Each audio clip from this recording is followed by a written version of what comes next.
training partners, and Zabi, Timur Valiev, all these guys been helping me, Nick Catone. I'm very thankful and very blessed to have these people in my life. And let's go, guys. Let's get the belt. And now Hello. Talk to you soon, Marlon. Thank you. Magic Marlon Moraes with another impressive win, his fourth in a row. Split decision win over John Dodson. Then he followed that up with a vicious knockout in just 67 seconds against Aljamain Sterling in December of 2017.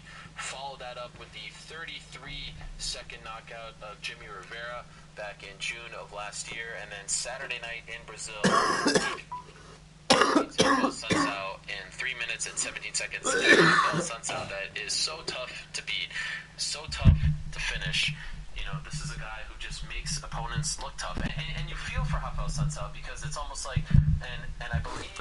Hey everybody, and welcome to the stream. On Twitter on Saturday, the live events are in. To warrant getting a title shot victory off of him, but because of his personality, perhaps because of his style, not good enough, quote unquote, to get a title shot. Hard to market him in that spot. His record would certainly warrant a title shot, especially had he defeated Marlon Moraes again. You feel for him that he had to do it all over again, but this Let's is check the him out. that I think the UFC wanted because of how Marlon fights, because of how entertaining he is. This is a very special fighter who is doing special things at World Series of Fighting, comes over to the UFC, stumbles ever so slightly against Rafael Sunsao, but since then has been on a roll, and I just don't understand why the UFC doesn't come out and say, this is the #1 contender. Can you imagine him versus TJ Dillashaw, how great of a fight that would be? Look, I understand why they wanted to do the Cejudo Dillashaw fight. It was fun, it was champion versus champion, it was the first ESPN Plus card. I get all of that. I really do. It made it feel big. It made it feel historic. It made it feel special. It was great for January 19th in Brooklyn. Oh shit. Perfect for the first ESPN Plus Look at my picks, man. No argument. But now let's move on. Always so my wants to stay decision. at 125. Dillashaw got his chance. It didn't work out. Let him defend that title at 135 against the #1 contender, a guy who I think now has won 17 of 18. This is my best pick so far. Now let's see Benavidez versus Cejudo too. The first fight was amazing. I wanted to see 5 rounds. What do you know? It was a close fight. Let's just move on. It doesn't seem like it, as I said. How do I print screen it? It seems like they are slowly phasing out the flyweights. Even Cejudo told the media in Brazil this past weekend. Screenshot. Okay. It seems like his work is for naught. His campaigning is for naught. They're getting. If you lose, you're pretty much done. If you're on a winning streak, they'll give you the option of going to 135 or let you kind of fight it out until you lose. I don't get it. I truly don't get it. Cejudo feels like a star. He's fun. He's charismatic. His fights are fun these days. I don't understand the insistence.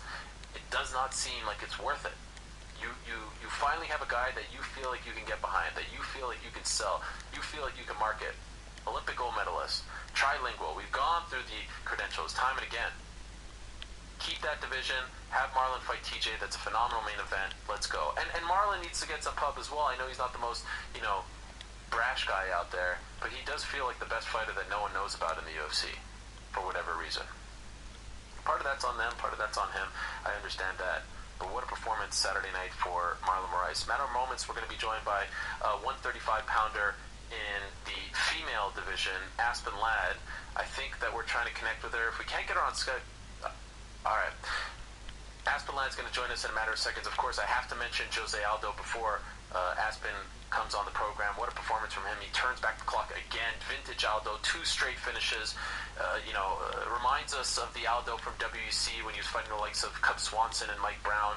A finisher, a vicious finisher. Just going out there and looking to end the fight early. That's the Aldo we love. And I am so happy about the fact that Jose Aldo is not going to be defined by that 13-second loss to Conor McGregor. He lost fair and square, and Conor should wear that feather in his cap all day long. But I was afraid that if he never rebounded from that, he would forever be defined by that loss. He would be the guy who lost to Conor in 13 seconds, and everything that he did up until that point, and even a little bit afterwards, would always be overshadowed by that loss. Now it feels like there's enough separation that his last 2 fights in particular have just been so great, so dominant. Jeremy Stevens, and then this past weekend against Renato Moicano. It feels like we are now fully over that loss, in the sense that it won't be, line number one, because it shouldn't be line number one. You should never be defined by one night. I don't care how dramatic or how bad of a loss it was. You should never be defined by one night. And I'm happy that it feels like finally he is not going to be defined by that one night, and that he is able to move on, that he's able to be happy, enjoy his career, and really start to go on this final run, whether it's for a belt, whether it's for, 150, I don't care. Just have big fights, have big performances, be celebrated by your people. Good for you, Jose Aldo. Very happy to see him back in the winner's circle. Okay, let's move along. Last week we had Holly Holm on the program, and then, it seemed like all was good with UFC 235. She was going to fight on the same card as her teammates John Jones and Diego Sanchez, and she was excited to be back, and she was excited to fight Aspen Ladd. And then all of a sudden at the press conference on Thursday, Diego casually says that the fight is off, with not a lot of information added to that statement. So let's talk to Aspen Ladd now and see what's going on with her. She joins us via the magic of Skype. There she is. Aspen, how are you? I'm doing pretty good considering. Well, okay, so it's a few days later. It happened on Thursday. It's now Monday. How do you feel about this change of plans? Disappointed, but I'm getting over it at this point. Not over it per se, as in, oh boy, that doesn't matter. Just there's nothing I can do about it, so I'm trying to move on. Have you been told by the UFC, or has your management told by the UFC why they made this switch? I had absolutely no idea. I mean, obviously with the news that's coming out now with the Amanda fight on the horizon, I could assume that's why. But I had no idea. My management had no idea. I don't know if Carly had an idea. It was just something I was training, got out of the cage, 500 missed calls, but not the same way as everybody else when the press conference came out. So you found out from the media, you found out from other people texting you, no one gave you a heads up before? No, I had no idea until that moment. And did your management talk to the UFC afterwards and try to get an official reason, from them as to why they did this? Of course, but that's not really something we can talk about right now. Okay, fair enough. And it seems like they are trying to do this Holly Holm versus Amanda Nunes title fight, although I'm told it's far from official and it may not even happen. But if that is the direction, they take Holly away from you to put her in a title fight, are you annoyed that you're not getting that? Like, why pick Holly and not you? You've never fought for a belt before. No, that doesn't bother me at all. And I said this after my last fight.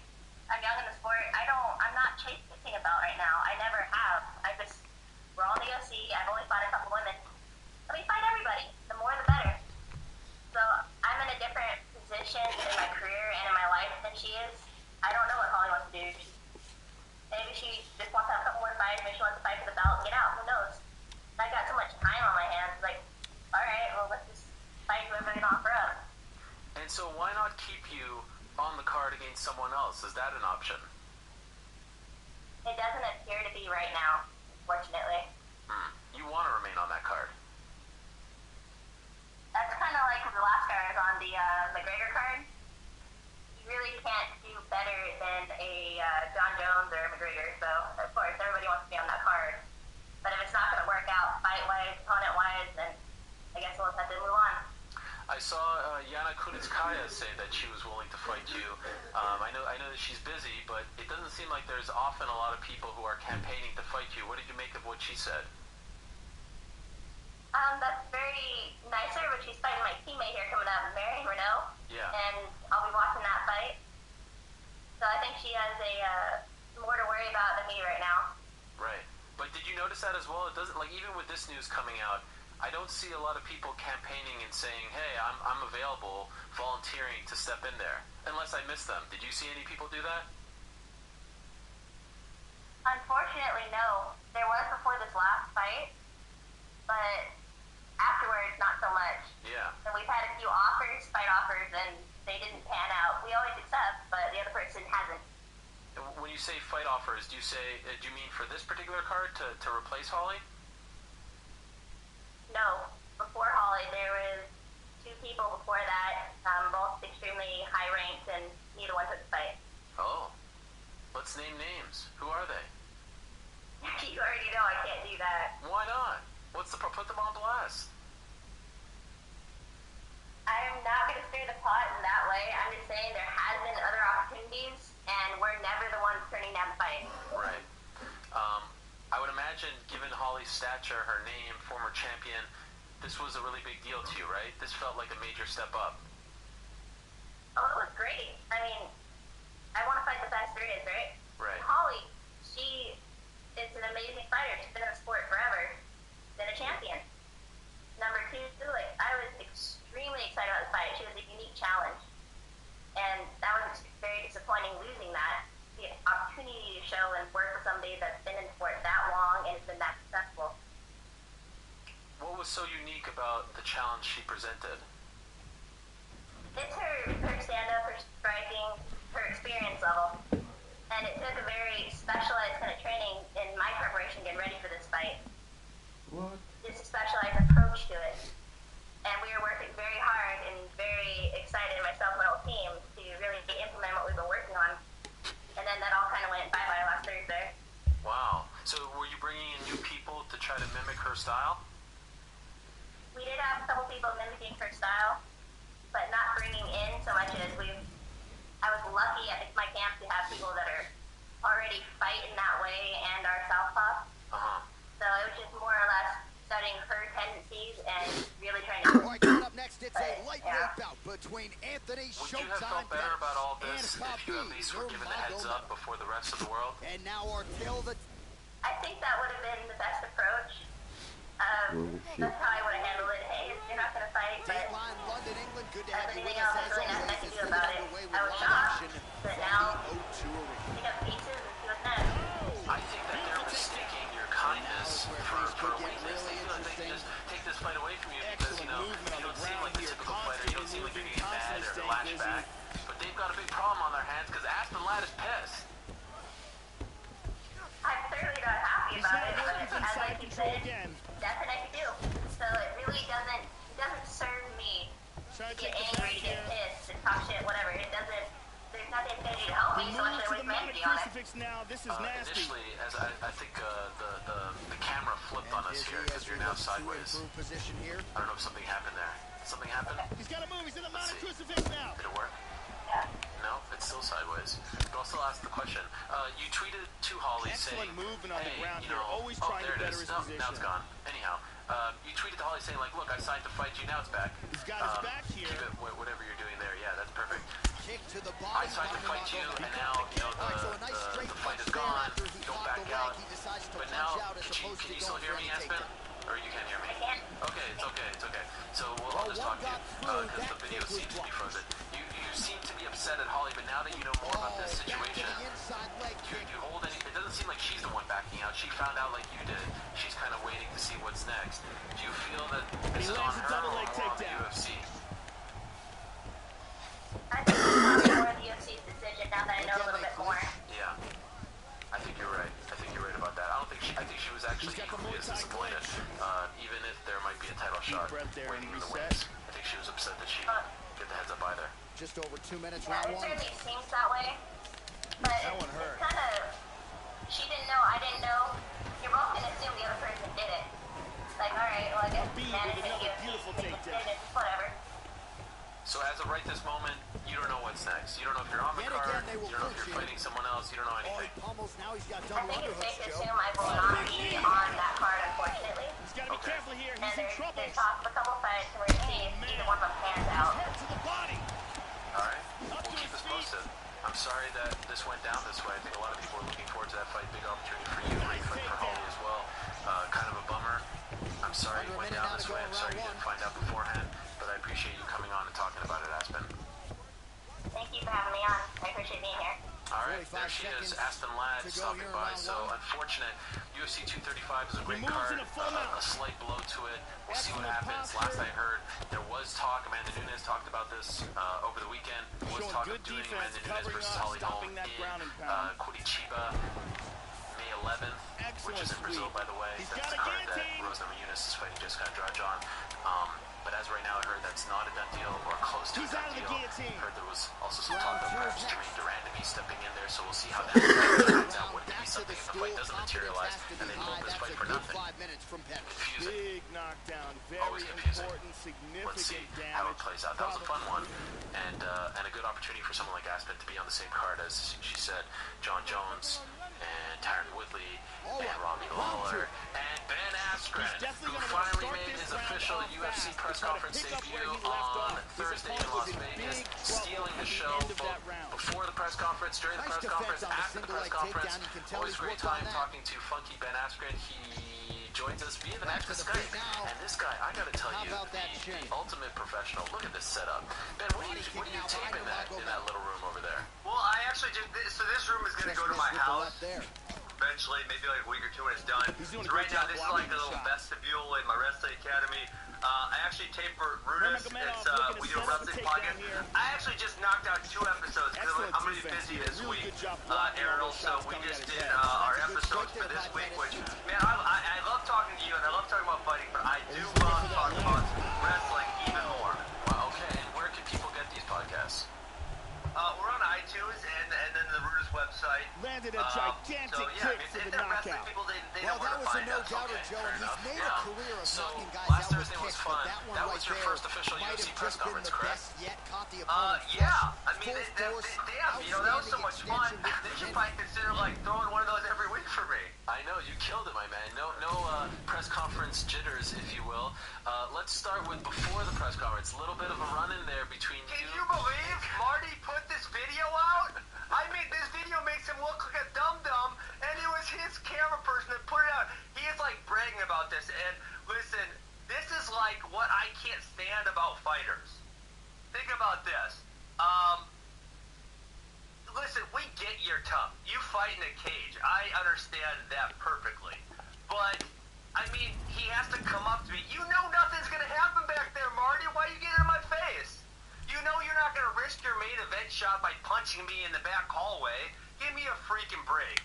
I mean, I couldn't fathom why he's trying to act so tough and exactly what he was trying to do or get out of the situation. Because if it was intimidation, that's freaking laughable. What did you see? Because we only saw it really from like your perspective. I couldn't see him, so it was more like from his back, in his eyes. Like, did it feel like he was about to attack you or do something? What was happening? No, he wasn't doing nothing. You know, listen, that's not who he is. He wants to act like he's this crazy, insane, tough guy. But look, I knew him from before. He's not like he's smart. He's reasonable. And for whatever reason, this is the persona that he wants to play. That he's this tough, crazy guy who will fight anyone at any time. And it's just silly, it's ridiculous. No point was he ever threatening me. I mean, I didn't budge, right? I stand there, like, what are you gonna do? Like, I offered to fight you. Like, you think, bring the same energy. I don't even know what that shenanigans means. It's like, listen, I offered to fight you. I don't know how else you want to settle this. I thought that was a fair way to settle it. So, yeah, I thought it was just all around ridiculous on his part. Does it feel like you're under his skin with the Marty from Nebraska? Oh, yeah, I mean, that's the other thing. It's like, how are you going to let someone who's not even fighting, I'm not even signing up to fight you, right? You're fighting Tyron. I am under your skin so bad that I say one thing. I say, if I'm sitting next to Marty and he got all pissed, and then, you know, the funny thing is, like, he's not even like, Marty's not my name, don't call me Marty. You know, it's not like, you remember when Muhammad Ali changed his name from Cassius Clay to Muhammad Ali? And there were a few boxers who refused to call him Muhammad Ali, they called him Cassius Clay, and so he would say, what's my name? And then he beat him up. It's not even like he said, Ben, my name is not Marty. My name is Kamaru. Do not call me Marty. He's not even saying that. Right? So what's he really, he's not even denying that Marty's his name, so I don't even know what he's mad about. What is this man mad about? I don't know. Yeah, I'm so far under his skin and so far in his head, it ain't even fun. Now, it seemed like before he got there, you were in the same vicinity, almost face to face as one Dana White. What was happening? You guys actually talked to shit. Can't tell us. Taking awkward small talk. What was the first thing? How did you break the ice? I don't remember. Hey, what's up? I don't recall exactly. Really messed with that right hand. I don't exactly recall how it went right now. Okay, was that the first time you spoke face to face since that meeting a couple years ago when you were a free agent? No, remember I said that we spoke for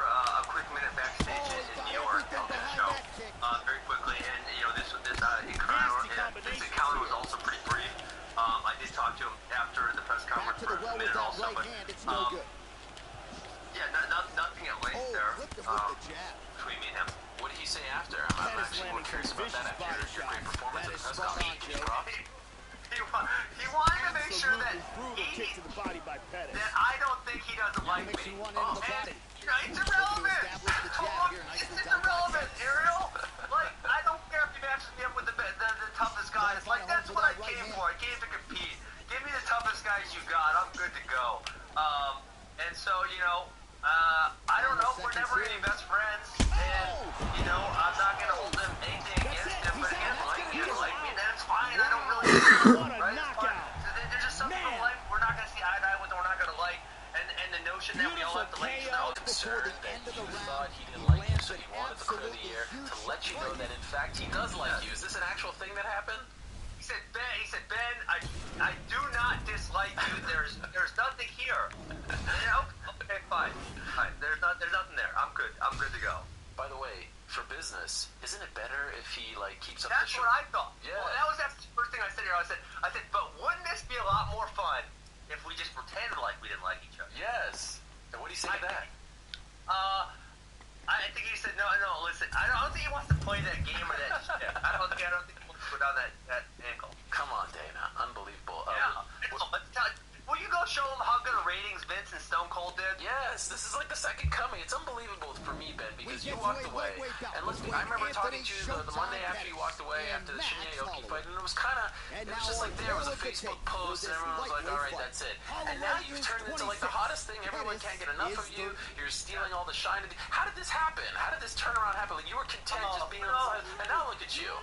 Yeah, life is bizarre, man. Life's bizarre. I have no idea. Hey, there was one good line that Marty had, but it was also so dumb. And you know what? I got photographic evidence. He said something dumb like, first he tried to call me young man, and I'm like 4 years old. This is when he comes at me like, I said, Marty, I said to Marty, wear skinny jeans. Come on, you can't be acting tough when you're in white skinny jeans and a scarf, bro. Get out of here. Wait, can we just pause there before you finish that story? Your outfit was just phenomenal. You got the suit pants, the shirt, and then the flip-flops. What's going on there? They told me I wanted to wear jeans and a t-shirt. They told me this is my first go-around, right? They told me I could wear jeans and a t-shirt. So I grabbed what I was wearing at my most recent wedding that I had to be in. And I think Dana's making fun of my clothes right now. Next time I'm wearing jeans and a t-shirt. I'm way more comfortable like that, but I love wearing flip-flops. That's what I'm going to do. So anyways, let's get back to Marty's one guy. He calls me young man. I'm like 4 years older than him. He says, it's your first time being upstage. Maybe you can get everyone's autograph. That was kind of funny. Kind of funny. If it would have been even semi-true, but here's the thing about it is, John Jones is younger than me. Cody Garbratt's younger than me. Marty Usman is younger than me. And I was the star of the wrestling world when all these guys were young pups. And if you remember, there was that one really famous funky shirt I put out. It was very iconic. My friend Marcus Hayne made it. It just said funky, had my afro on there looking as magnificent as it could. And I know Marty will go to me because I found a picture of me and him, and he's wearing a funky shirt with an afro wig. I'm going to put it on my Instagram. I said, I'm going to break the news here on the show. I'm going to put it on my Instagram later. Break the news that Marty is a funky Ben fanatic. Wait, you have a picture of Kamaru wearing your t-shirt. And the fake afro. No, what year is this? Yeah. Oh, this is like at least 10 years ago. When I was like junior in college. I mean, yeah, I'm going to post it. When are you posting it, today? I'll post it right after I get off this interview. This is incredible. This rivalry of yours continues to have layers and legs to it. It's amazing. Oh, he missed that kick. It reminds me of Chael Sonnen because Chael did it better than anyone, where he would have like 4 feuds going on at the same time, right? So when this fight is over, you can move on to those. You're planting seeds all over the place. But let me just ask you one question about Robbie. You faced off with the guy. You seem to like him, seem to respect him. What was the face-off like? Yeah, he's so nice. Like, he's so hard to... We actually got on the same bus going over there. Why do you guys have to make me fight him? He's so nice. Likeable. When I got on the right bus, he's like, damn, you and Tyra roasted Marty. And he was laughing about it. Wow. So yeah, I don't know, Robbie's a beast, he's tough. The one thing I was thinking about Robbie is that, I remember, and I think I was at this fight because it was Tyron was fighting, and this was way back, shoot, I want to say 2010. And I remember Robbie got choked out by Jake Shields. And I remember thinking, damn, Robbie used to be so good. What the hell happened to him? And then obviously, 4 or 5 years post that, he went on that UFC title run. So it's like, I'm going to expect the best version of Robbie. I'm not going to expect the down version that lost to RDA or the one that got choked by Jake Shields. I'm training for the best Robbie. And that's why I think it's so silly when people say, forget about Marty, forget about this. You need to focus just on Robbie Lawler. That's it. Like, what do you want me to have a freaking picture of Robbie Lawler there 24 hours in? That's weird. That's bizarre. Obviously, when I'm training for Robbie Lawler. I'm training to beat Robbie Lawler. But I'm not going to obsess over the man 24 hours a day. That's just, like, weird. Yeah, that is weird. What about John Jones? Did he say anything to you? I feel like you've talked about John in the past. Yeah, we made friends. I'm a DC backer, right? That's my guy. I'm going to back him the whole way. And, so I've teased John a little bit, but we made good after the press conference. He actually wrestled my brother twice, way back, once in high school, once I think their freshman year of college. And he wrestled my brother 2 times, and so, we kind of ran along the same path. And so, yeah, he said, he grew up watching me wrestle, and nice to meet him. We never officially met in person, so, yeah, it's good. You made the case once again for 165, you versus Khabib. You said that you would ride his back and chant USA.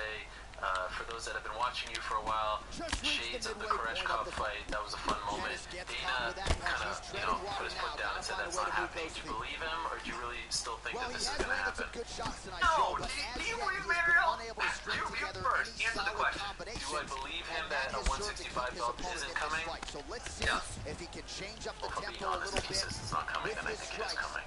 Well, he also said women would never fight in the UFC, among many other things he said. So when you look at, let's look just from a strictly numbers perspective. Okay. And if you add up the, and I did the numbers on UFC.com, so this stuff, their research. If you add up the lightweight division and the welterweight division, those 2 weight cutters. Okay. So if you split that 3 separate ways, you are still going to have the 3 biggest divisions in the UFC. You know what I'm saying there? Yeah. And so you have roughly 57 competitors per division, which will be the 3 biggest divisions in the UFC. I mean, you're looking at some of these women's divisions that are, they're 12 or less. And so we're talking people in there. So, I mean, just the feasibility of it this makes so much sense that I don't see any way that it's not going to happen. What about Khabib saying that you have to show, that you have to show their levels here, like this is the minor leagues. What about that response? He said Olympic athletes were different the week before, so I mean, who knows? Okay. He's all over the place. All right, speaking of which, last week on the program, Ben, we spoke to Darren Till. I don't know if you caught the clip. I just wanted to play it for you and our audience. What he said. Okay, here's Darren Till talking about his good friend Ben Askren last week on the show. Now, what's happening between you? Can we talk about it, Ben Askren? Because I find that your back and forth is very entertaining, I must say. What is happening? What is the crux of the issue here? There's no issue. That last round was absolutely insane. If this round gets off to anything like the last round, one of these is this someone that you would like to fight before you move up to 185? Imagine a scenario where they continue where they left off in the last round. I remember years ago when I was in Brazil, and my wrestling coach Tim, I remember when my wrestling coach Tim used to talk about Ben all the time, and big him up. So I've known about Ben for years, and Ben comes to the UFC and talking shit, and a lot of people didn't respond. So, come on, mind not to respond to Ben and talk good some defense right there. You gotta the get thing your is, hands Ben up to doesn't know block how the to take strike, it prevent because that cut from he opening has up to be any all further. intelligent, and I just Buckled him saw there. Beautiful shot to the and body. he just, he doesn't know how to react to that, so body by it is what it is, mate. Ben doesn't know how to take me. He thinks that you're confused by him. Your response? Well, when you're drunk and incoherent, why do I even bother? I'm like, that's a waste of my brain power to try to respond to that. Were you paying attention to his tweets that one night the man was drunk and incoherent? Obviously, I'm not going to respond to that, because it's like, when you get to that level of low, you become just as stupid as the person you're arguing with. Okay. So I'm going to pass on that. The one thing I did, he called me, I think he called me a prick or an a-hole or something like that. it's like Offensively, I think his approach he's leaving a a lot very to be immature desired. person. Gotta He's the figure kind of out person a way that a to being like conserve me some would energy add some here moving respect forward. to his life. Oh, And he's you know, really there starting was to an apply article, pressure on his and this is opponent why I here. said this dude Different needs approach here in the to last couple be taught a rounds. lesson. And it's He like was he's got bragging here. about the fact he had a kid in Brazil that he didn't see for years. That was the type of sacrifice he did. Like, that's sad. That's irresponsible. That's selfish. What a There's so many things that are performance wrong with by that Max statement. Holloway. And if you do have an illegitimate And child, here's then the you do end. make that mistake, which, hey man, it happens. It's life. Life's tough. I get it. Don't brag about that. Be embarrassed about that. You probably either hide that or apologize for the fact that that is what's happened in your life. But he was almost bragging about it. It was just really bizarre, man. Like, that kid's gonna grow up without a father. That's freaking sad. You're being selfish. You're being inconsiderate. There's just so many things. So Darren needs to learn some respect. And yes, I'm not going to go back and forth with him when he's being drunk and incoherent and being very immature. In his defense, I don't think he was bragging about the illegitimate child, as you put it. I think he was just saying that, like, right now my only focus is fighting for the belt before the Woodley fight. Oh, okay, so if you say not bragging, if you want to say that's my focus, you're bragging about that's what your focus is. You're saying this is my focus. Man, Errol, that's selfish. When you decide to have sex, this is like a PSA now. I'm like the adult room. When you decide to have sex, having a kid is a possible byproduct of that. And if you are mature enough to make the decision to do that, then you have to take responsibility for your actions. And hey, listen, that's the action you chose, Darren. Live up to it. Man, don't make that kid suffer because you made an irresponsible decision. That's a bunch of crap. Doing a fantastic job. Let me just quickly ask you before we let you go, is it possible, from my perspective, it seems like Colby Covington is in the doghouse, and I feel like all the momentum that you have, I feel like you may leapfrog everyone, and we'll see what happens between the Usman-Woodley fight, but if Usman wins, and I know you won't fight tiring your friend and former teammate at Mizzou, and I respect that, but it feels like if Kamaru wins, okay, so what happens? Yeah. What do you do from there at that point? I'm going to go to London and I'm going to freaking back Taylor Masvidal into a corner. Whoever wins, that's who I'm fighting. Okay, so that's the plan. Beat him March 2nd, and then go to London 2 weeks later. Correct. Oh, lands a huge kick, Joe. So in a matter of moments on Twitter. Now, when you post this on Twitter, because you tweet these days, I'm going to go to Instagram. I'll post the both ways. can you say, like, as previously referenced on the Hawaii show, I mean, I need the funky rub. You see what I'm saying? How do I say as previously referenced? I mean, you can write that in the description. Okay, as promised. Yes. And Ariel. You can do that. That's fine. That works. Alright, thank you. Yeah, this is fun, Ariel. Appreciate it. It's always fun, Ben. Great stuff as always. We'll talk to you soon. Good luck in the next few weeks preparing for the fight. Got it. All right, there he is. Funky Ben Askren with the phenomenal Skype connection in his little studio there. That little whatever that is. It's great stuff. UFC 235 that goes down March 2nd in Las Vegas.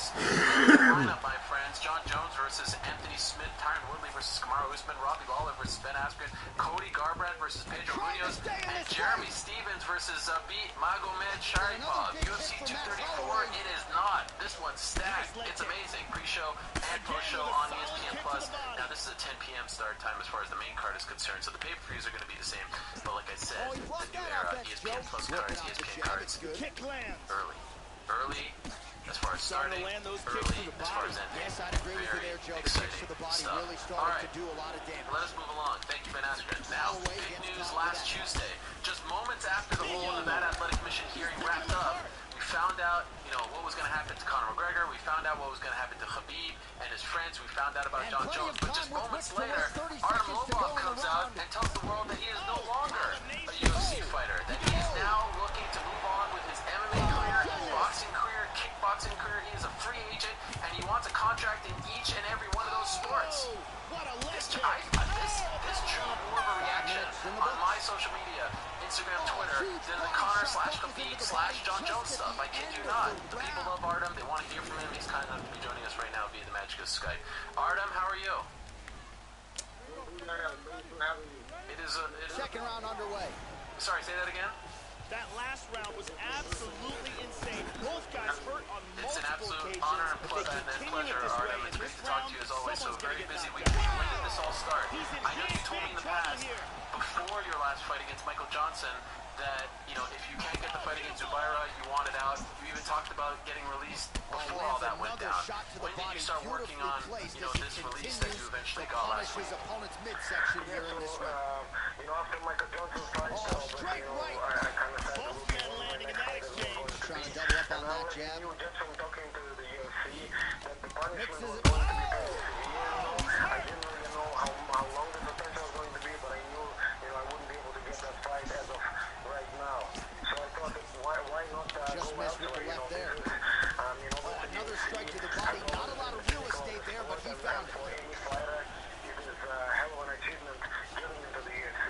But once you've done that, Holloway gets caught by the inside now leg. it's all about making money. And it just turns out that Well, Joe, he seems to have his opponent's timing down. He has landed some good shots. Big shot to the liver, he buckles. He's hurt to the body. You can tell that shot hurt bad. Big straight punch. that I'm getting all these offers right now. Okay, so did they even try to convince you? Did they try to keep you? So a much different approach for him here in this second round. He was a little bit tentative in round one, a little bit of a feeling out process. Now he has clearly found his rhythm, found the range. We'll see if he can continue with more activity here in Big round shot to the head, he's stunned. liver shot. And the only fight that I really want in the UFC He's is back to his Zubaira. feet. He's Oh, he might be out. So it was a no-brainer for me to test free agency and see how that goes. And how many fights did you have left on your Just deal? missed with that huge I kick. had 3 fights left. Okay, so once you both agreed, okay, there's only an opportunity to fight in April. Zubaira is not going to fight for a year. Did they put up much resistance, or were they pretty cool about it? Good kick to the body. He hurt him with that. Big shot to the liver. He's You stunned. have to bear in mind that they had just given me a new contract. I had just renewed. I had 4 fights A left huge on my own barrage of contract, strikes. and He they kept gave me a new coming and contract. finally They landed put one on it big and bumped up bomb my for the money, knockout. Yeah, Joe, beautiful shot to end the fight right there. It couldn't have landed much more flush than it did, and I'm not even sure the opponent saw it coming, quite frankly. So give me now another, a new contract just as they given me one already. So it was really a matter of, either leave or stay with what I have. And I wasn't, I was lucky enough that they allowed me to release, because if they wanted to, they could have just kept me there, kept me on the shelf, and that would not have been nice. So I'm very thankful that they did release me and gave me this opportunity to go and fight elsewhere. Officially, when were you released? So officially, just when I tweeted, that's when I officially was released. Oh, wow. That's when I finally got my papers. Because I didn't want to rush it this time, because it has happened to me before in the past. Where I got a deal getting released, and I contacted a different promotion and asked to fight their champion. I said, look, I'm ready to fight and get released. And that was agreed, and then it turned out that I wasn't getting released, so, it was not a good situation to be in. So this time I had to make sure 100% that, I am in fact getting my release, and then I announced it. Did you leave with any regrets? Not at all, no. I had a great time in the UFC. It was incredible. And to be honest, thinking now, I think I'm in a perfect spot, because I'm a free agent now, which allows me to make a hell of a lot more money and fight a lot more often. And in the meantime, me and Zubaira is still the biggest fight you could make in Russia right now. So when he's back in a year's time, who is not to say that there's no opportunity for me to go back and potentially, fight there again, or LC gets released on me and he put on the fight elsewhere. There's going to be many options for me down the line. So I have no regrets. I never really regret, doing something. I only look forward. I'm moving forward, and I cannot wait to put my hands on everyone. The boxers, the K1 guys, the MMA guys, whoever is there, whoever wants it, come and get it. So I was told that there's an offer on the table for you to fight Zubaira in Chechnya for a lot of money. Are you aware of this? Oh yes, certainly. I am aware of this. This offer was put to me right before my fight with Michael Johnson, and I have responded to that offer by saying that no matter where that fight takes place, doesn't matter. I'm willing to fight Zubaira on whatever notice in any place in the world, and not only that, but I will say this one more What time. is this shit? This fight to me is very important. It's not about money. It's not about anything else. It's about honor. It's about respect. It's about making it right. So I said this in my initial response, and I will say it again, that from that fight particular, I will donate every single cent to children's charity. And I will say that again now. Okay. So every cent that you make from that fight, you said that you're going to give to children's charity? yeah, my full purse, I'm giving it to children's charity. Because the reason I say that, because when it was put to me, you know, there was talks of, oh, we'll give you more money if you do it or this, and I just wanted to let it be known that this is not about money to me. I will take that fight in a heartbeat, in any organization, in any place on this planet, or the moon, or anywhere else in the universe. And I don't want to make any money from this. This is about something else. So we'll see what happens. To the best of your knowledge, do you think that he will fight while under suspension? I have no idea, to be honest. I have no idea. I mean, if he wants to, why doesn't he then leave and we put it on right now? You know, I don't mind that turn of events, but I don't know. It is a lightweight bout between Anthony Showtime Pettis and Okay, so now that you are a free agent and it's been out there for 6 days, are you getting a lot of offers? Yeah, to be honest, if I'm honest, I did expect to get first round underway. But I mean, it's been quite overwhelming, if I'm honest. The numbers have hit 6 digits pretty quickly, and that's where I'm at the moment. Nice punch there by Whoever Pettis. pays more, that's where I'm gonna go. You know, once you've been to the UFC as a fighter, you know, you've kind of reached the pinnacle of the sport. So right now, it's all about money to me. I mean, certainly, Just out of range with that right the hook. promotion, this and that, they do play certain Doing a parts. very good job of parrying and blocking all the shots that are coming And are towards these his head. offers from not only MMA promotions, but MMA, kickboxing, and or boxing? Inside leg kick is there by Pettis. Tries for a low single. Is he as he looks to improve position here? There's a lot of offers on the table. Pettis gets back up. To be honest, I He left his body wide open there for that hook shot, Joe. He paid for it. He is leaning in. I know he's got the guard high, but that means the body is exposed, and the opposition took full advantage there. That one hurt. For the next 10 years, I will be at every single one of them. On the straight leg. So Caught I that have a one. feeling that Oh, beautiful strike there as he lands up top, and he does so right after catching the leg. So maybe you thought he would catch the leg and go for a takedown. Instead, he goes for the punch, and he certainly found the wrench on that. Under 3 minutes remain in round 1. Prior to that fight, or whatever, but you know, I certainly want to test myself, you know. Magomedov gets caught with And that so, punch. okay, so Gotta shore up would it the be fair to defense. say, though, I understand that you want, you know, contracts in those 3 sports, but first things first, get the MMA deal. Is that the one that you want to focus on the most, and then kickboxing / boxing, is that gravy? To be honest, no, I'm putting them all up against each other. You know what I mean? I'm seeing who was what, and you know, because I don't have to fight. Wrestling right there. I don't have to. I would love to, and I love to fight. You know, I love T1. He's doing a great job of moving and transitioning here on the ground. He's inside control here, working from the mounted crucifix. People don't really know any names from that sport, so I feel He's looking to take the back. Boxing as well. Look at the state the boxing is in right now. In half guard now. All the guys that have MMA manufactured, they're all retired. He's now working from side control again. Oh, lands an elbow. Didn't open him up, but very well could have. Now the hammer fist here by Nurmagomedov. I've been making a lot of noise in MMA world for Under a minute now to go in the round. continue to do so. So He's in half guard here. I saw on Twitter that you sent a message to Amir Khan and Holly Malinashi. my goodness, Did you ever hear back from their representatives? no, I was actually talking to my management, the guy in sports management, He's out of it. they said nothing been from them just yet.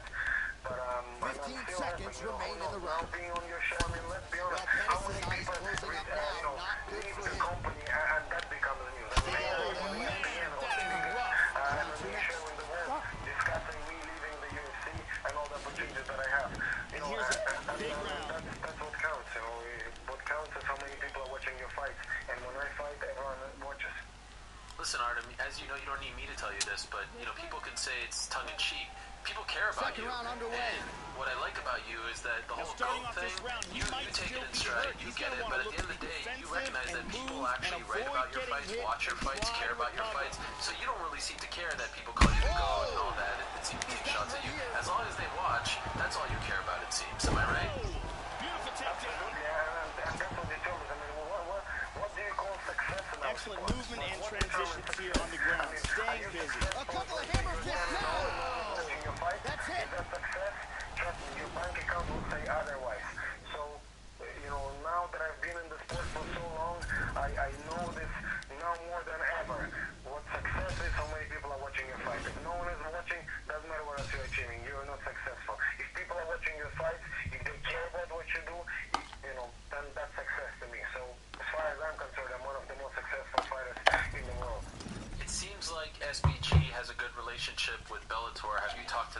saw you tweet 50 Cent and talk about Bellator. Have you talked to that organization yet? Yeah, certainly they were one of the first, to give me an offer. We get to a lightweight bout between Anthony Showtime Pettis and Conor McGregor. Sort of collecting. And now our tale to take for this lightweight scrap. McGregor is 29. Pettis is 31. He is 1 inch taller. McGregor will have a 2-inch reach advantage. We send it inside the octagon. And then we'll see what happens. How close are you to signing one of your deals? Well, this has only been the first Here couple we go. of weeks since I announced my departure from the UFC. So, McGregor's hook shot there looked pretty good, but blocked by the defense. I feel that there's a lot more there, even though the offers are already Well, it's one thing to have length, it's another thing to use it, and he does it as well as anyone. Nice kick there by Pettis. Going to the body there with the right kick. Straight away, and let's call it a day. Forget all the discussions you can have. The Russian hammer, making all of your fans scream. Good inside leg kick. Organization decides to do that. So his opponent lands that kick to the body, Joe, and he has shown an increased susceptibility to that strike here How tonight. close are we to 7 figures at this Above point? the eye. Not as close Nice as I kick would like there to by be. Pettis. But, who knows? I was very far from the succeeded when I was in the UFC. I left the game right away. So, give it another year or so and we will be on 7 digits, I have a feeling. Does it kind of make you wish you left the UFC earlier? If this kind of money was out there waiting for you? Nice knee to the body there by Pettis. Not at all. I enjoyed fighting the UFC. The body, that can't feel good. All things, it's a great organization to be part of. Like, let's be honest, from Well, they made all the right moves here tonight, and there's another one. You're literally like taking a lead all the way. I'm very, very thankful to all And the now staff it looks like it did stun him a little bit. They have made each and every single experience of dealing with the UFC great. Amazing. The Bay family. And you see straight away, you can see that it is a good kind of company to work for in that sense. Working since like day one of the UFC till now. Even the company was sold and still the same people. Oh, he might be out. He is in deep danger right now. Deep danger. You see the family, and it was great for me to be part of that. Under 2 minutes to I go. look forward to this new chapter in my life. Oh, that's a good Just strike there curious by also, McGregor. Artem, I know you weren't a part of it, but what did you make Really of messed with that right Nevada's punishments last week? First and foremost, for your friend Conor McGregor getting 6 months and a $50,000 fine. Did you feel like that was just? Very good defense on display here. Very good blocks. To be honest, it is what it is. And the It's kick kind of hard. lands, I'm not a finds his judge, range I'm not with a the jab. lawyer. I don't think, Using his jab if effectively you're here, the person Joe. starting something, then Nice I punch don't there think by you should be Pettis. punished. I mean, that should be considered self-defense. Wow, and, big you overhand have to right respond miss. to what you just stand there and what, Under a minute now to go in round one. I let the whole thing unfold, and then there was a chaos in there, so you could understand that, Conor had to react. But, it is what it is now. Let's just move forward. Let's just put all this behind McGregor us. shot is blocked. And everyone served their How about that punishment, shin? and let's settle it in the cage where we should have settled it in the first place. I couldn't agree more, but just curious, the 1-year suspension for Javira and Abu Bakr, did you feel like that was too much? Final seconds of round one. All things considered, I mean, it is probably the right decision. Significant strike attempt there, but a huge. Given the fact that if you're giving Conor 6 months, well, then you have to give them more. Given that, I mean, they just jumped in from outside. They weren't even part of the fight, so you should definitely, give them more. And to be honest, All right, let's they get should to round consider themselves lucky anyway, because if Conor had That press last charges, round was they an would have been looking at jail all-out time. brawl. So, If they I don't think continue it's that like severe that of a in this punishment. round, I think it's just He's got hurt here. How soon do you want to return? Like in an ideal world, when would you fight again? Very nice. honest to God, that was probably Just out of the range with that right hand. reasons I left. He didn't miss with The that fact that uppercut. I absolutely love fighting. kicking that. Put all things aside, I actually just love fighting. Effective I strike want to there be by fighting all the Pettis. time, and I used to do that. Man, has he been on a regular masterful basis. on I the feet remember this someone evening, and counted, everything is worked off of that how top often I mid used to jab. fight, He has on had average, that I in used his to fight opponent's every mug 41 all days. night So for me to go from fighting every Well, month, without much pretty resistance, much he to continues not to really find a fighting at hole for all, that fighting jab, once a much year, like he did that in was the just previous killing me, round. and I have to be realistic. Oh, that's going to leave a mark. That right I'm thigh not really training started to yet. show I'm in some my prime bruising. right now, so I want to be fighting all the time. I don't want to be, sitting on the bench blocks the and just looking out there. So, Oh, huge right hand. He's in I hope to big fight. Let's fight trouble. next week. Let's fight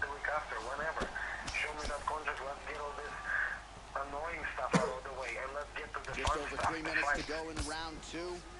How many more years do you want to do this for? Whoa, he nailed him! Oh, very nice. He's in trouble right now. You know, there's one thing I kind of said to myself. The moment I feel that I'm not improving anymore, that I've taken it deep and I'm way down because of age or injury. Well, he's really picked up the pace here in round 2. Much more aggressive now here and starting to find himself in the pocket. But until I feel I'm still improving, I'm getting better, I will keep on fighting. And he's looking for that I left. see the improvement all the time. That one appeared to stun him. He's in big trouble here. Number 10 was the top 10 guy in the world in the weight class above mine. Body kick, look at that. Top 10 guy in the weight class above mine. Joe, nice head movement there to slip that right hand.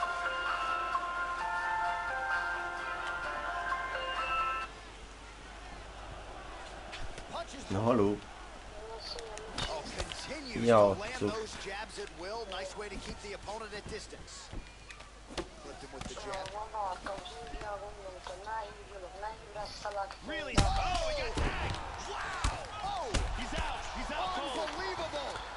Mondjad, megnyertem ezt is. Perfectly placed strike to end the fight. Na Yeah, hívta. that was just a gorgeous shot to end the fight right there. Joe landed flush, and I'm not even sure the opponent really saw it coming. So back to the drawing board for him, but for the winner, this is certainly exactly what he was looking for here tonight. And here's the end of the fight.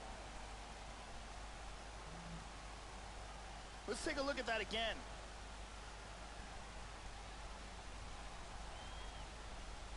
Check it out here. Boom! Out cold. And there he is after the huge knockout turned in tonight. Near perfect execution and one of the bigger highlights of his UFC career. All right, Bruce Buffer has the official decision. Bruce.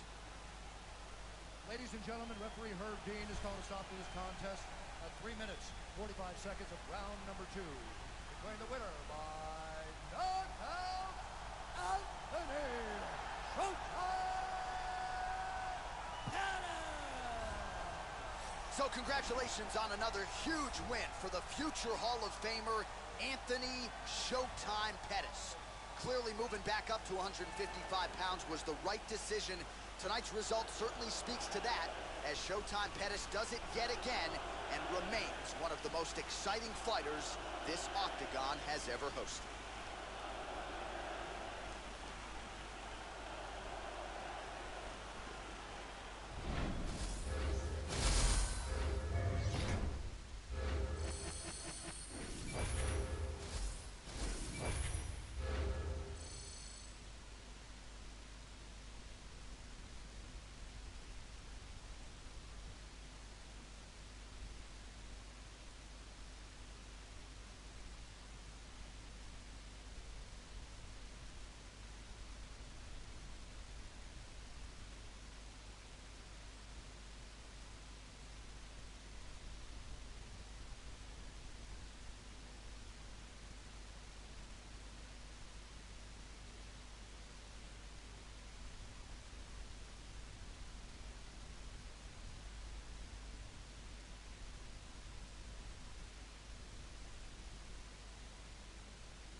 I saw your friend Khabib Nurmagomedov last week go on Twitter and essentially say to Kevin Lee, hey, fight my guy Islam.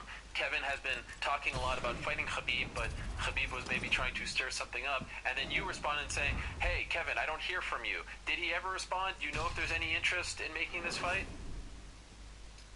Yes, you know, Kevin Lee speaks too much. He don't do nothing, but he just speak.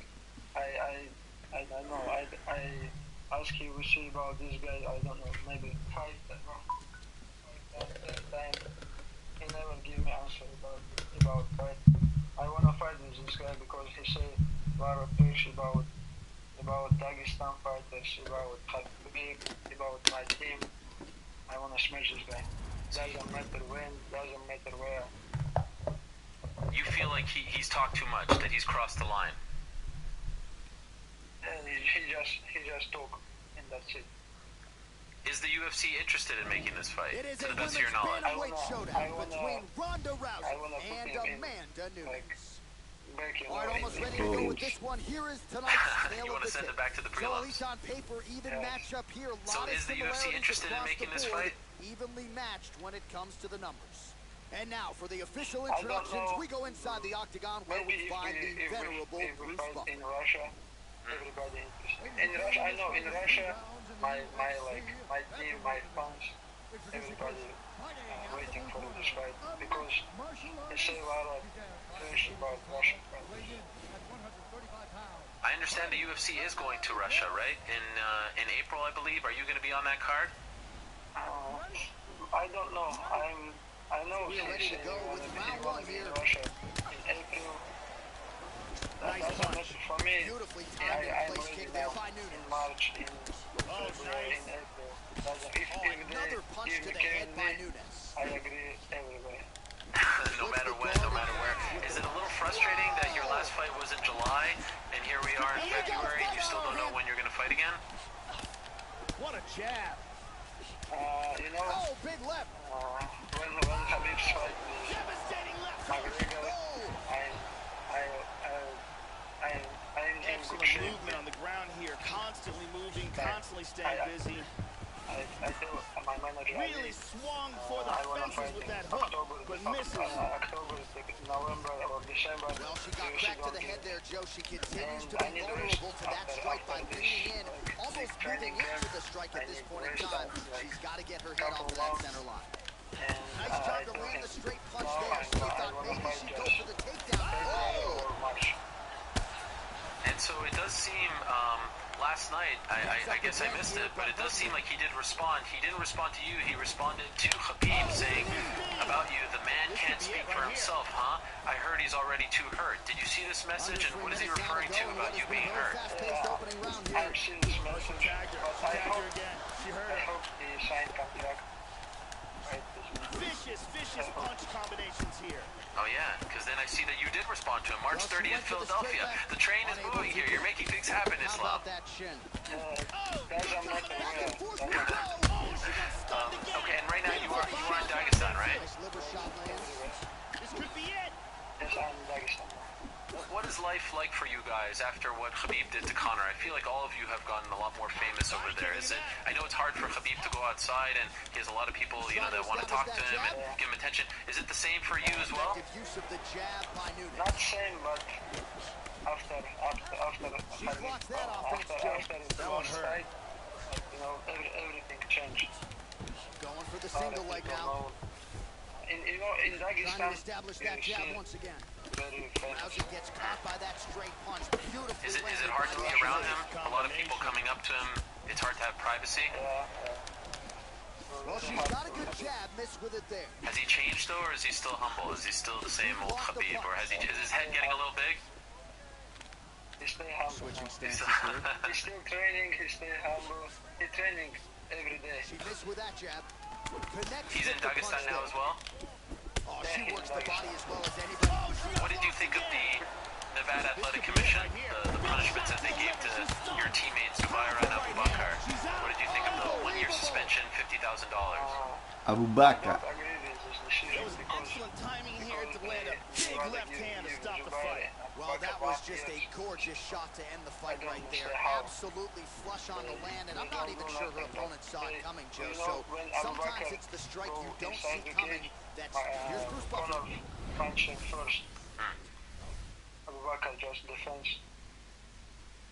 Where were you? Where were you during all this? Because I think initially some people thought that you were that guy in the red shirt that jumped over, but that wasn't you. Were you even there? Yeah, I'm not jumping. Oh, there you are. But I'm not jump inside, but I'm still close with his cage. When Khabib punched this guy Dino Dennis, yeah, I stayed with him. Okay, you were a part of Khabib's corner. Yeah. Okay, did you get hurt? Did anyone punch you and all that?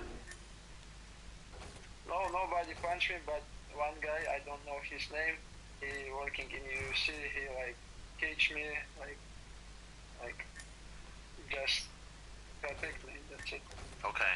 Nobody punched me. That's good. And Khabib getting 9 months and $500,000 fine. What did you think of that? This is crazy. I don't know how they give him like this. Because when McGregor attacks Bass, they give him, I don't know how much they give him.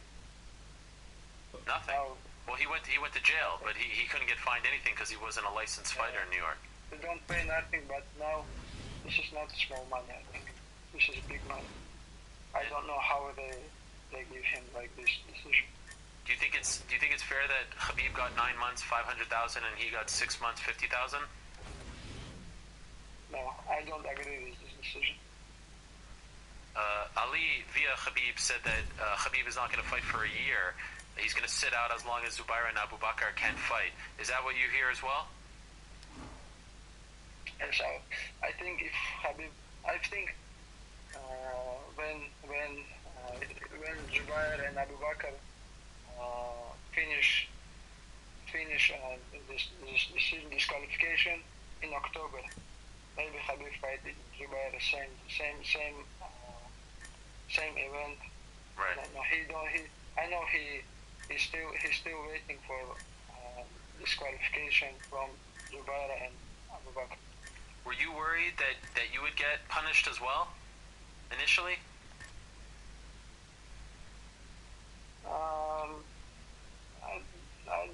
I don't like think about this because with him, if they give him disqualification, if they give me disqualification, I don't think about this.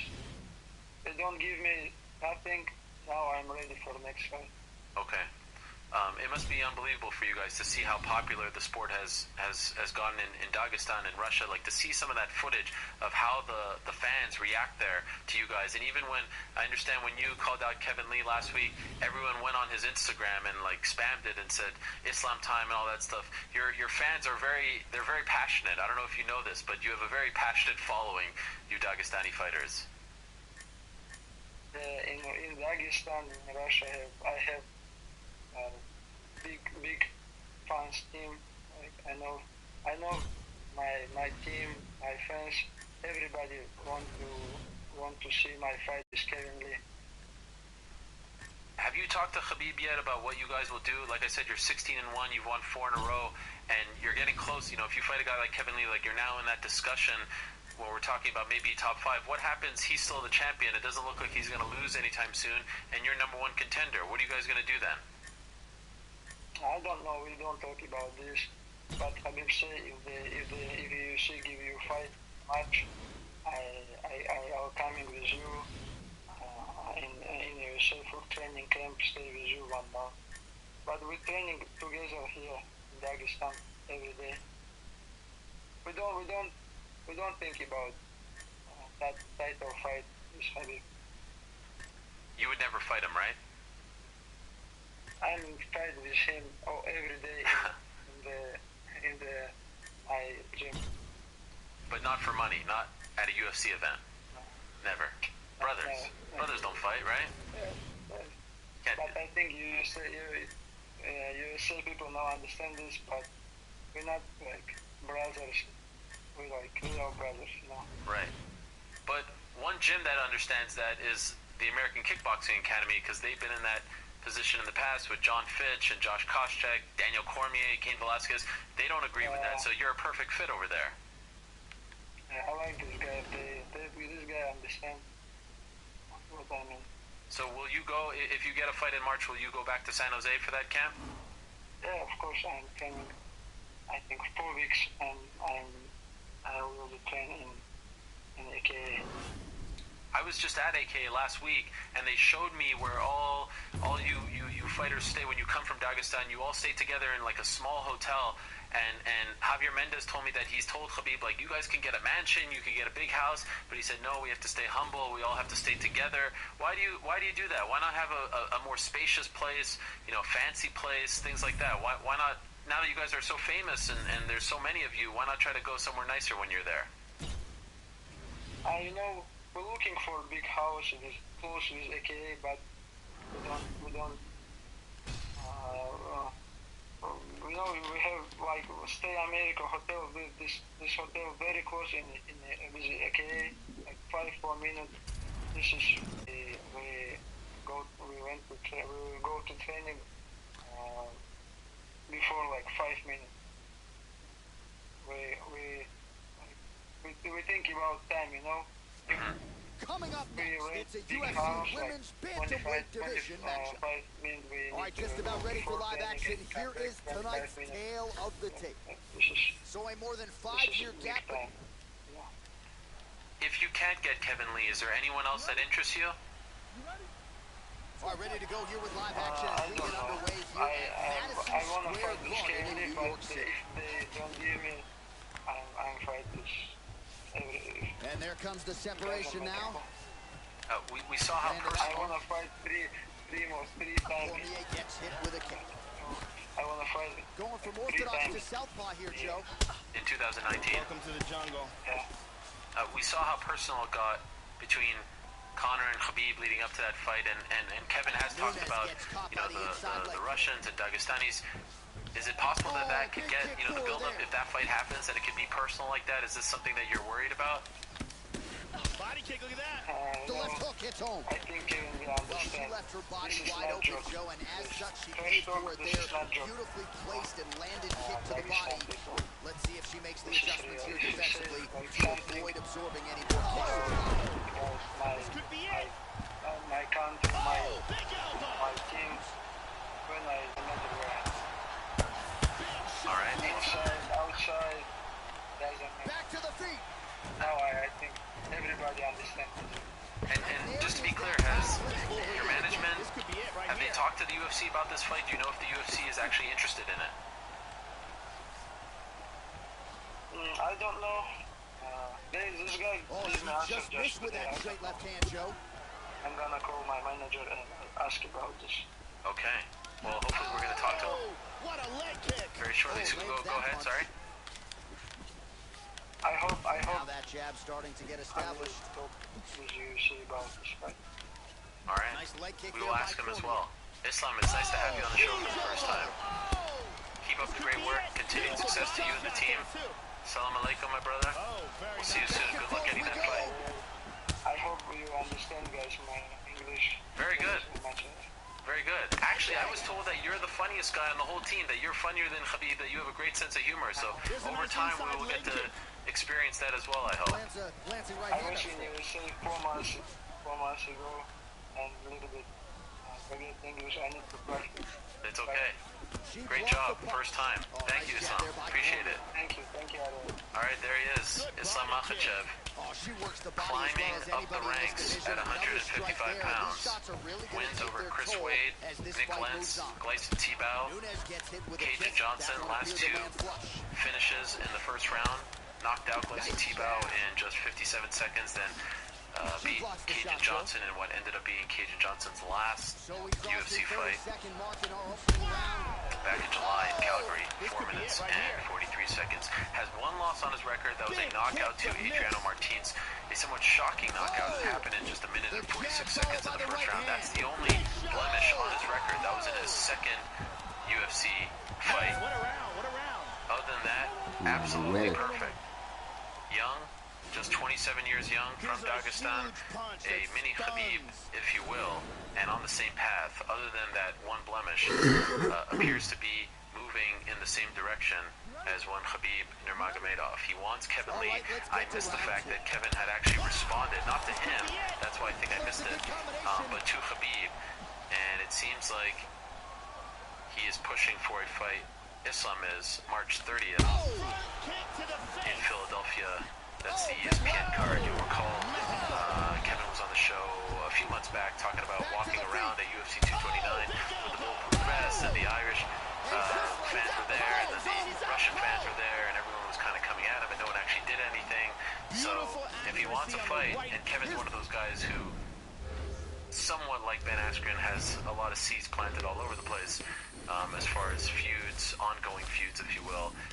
He's got an opportunity here with Islam Makhachev. That would be a lot of fun. And then perhaps if he gets by Islam, then he can get the fight that he's really been talking about for 3 years. I mean, if you go back, there was a time when no one was talking about Khabib, and Kevin Lee was talking about wanting to fight Khabib. This is not a new phenomenon just because Khabib is champion.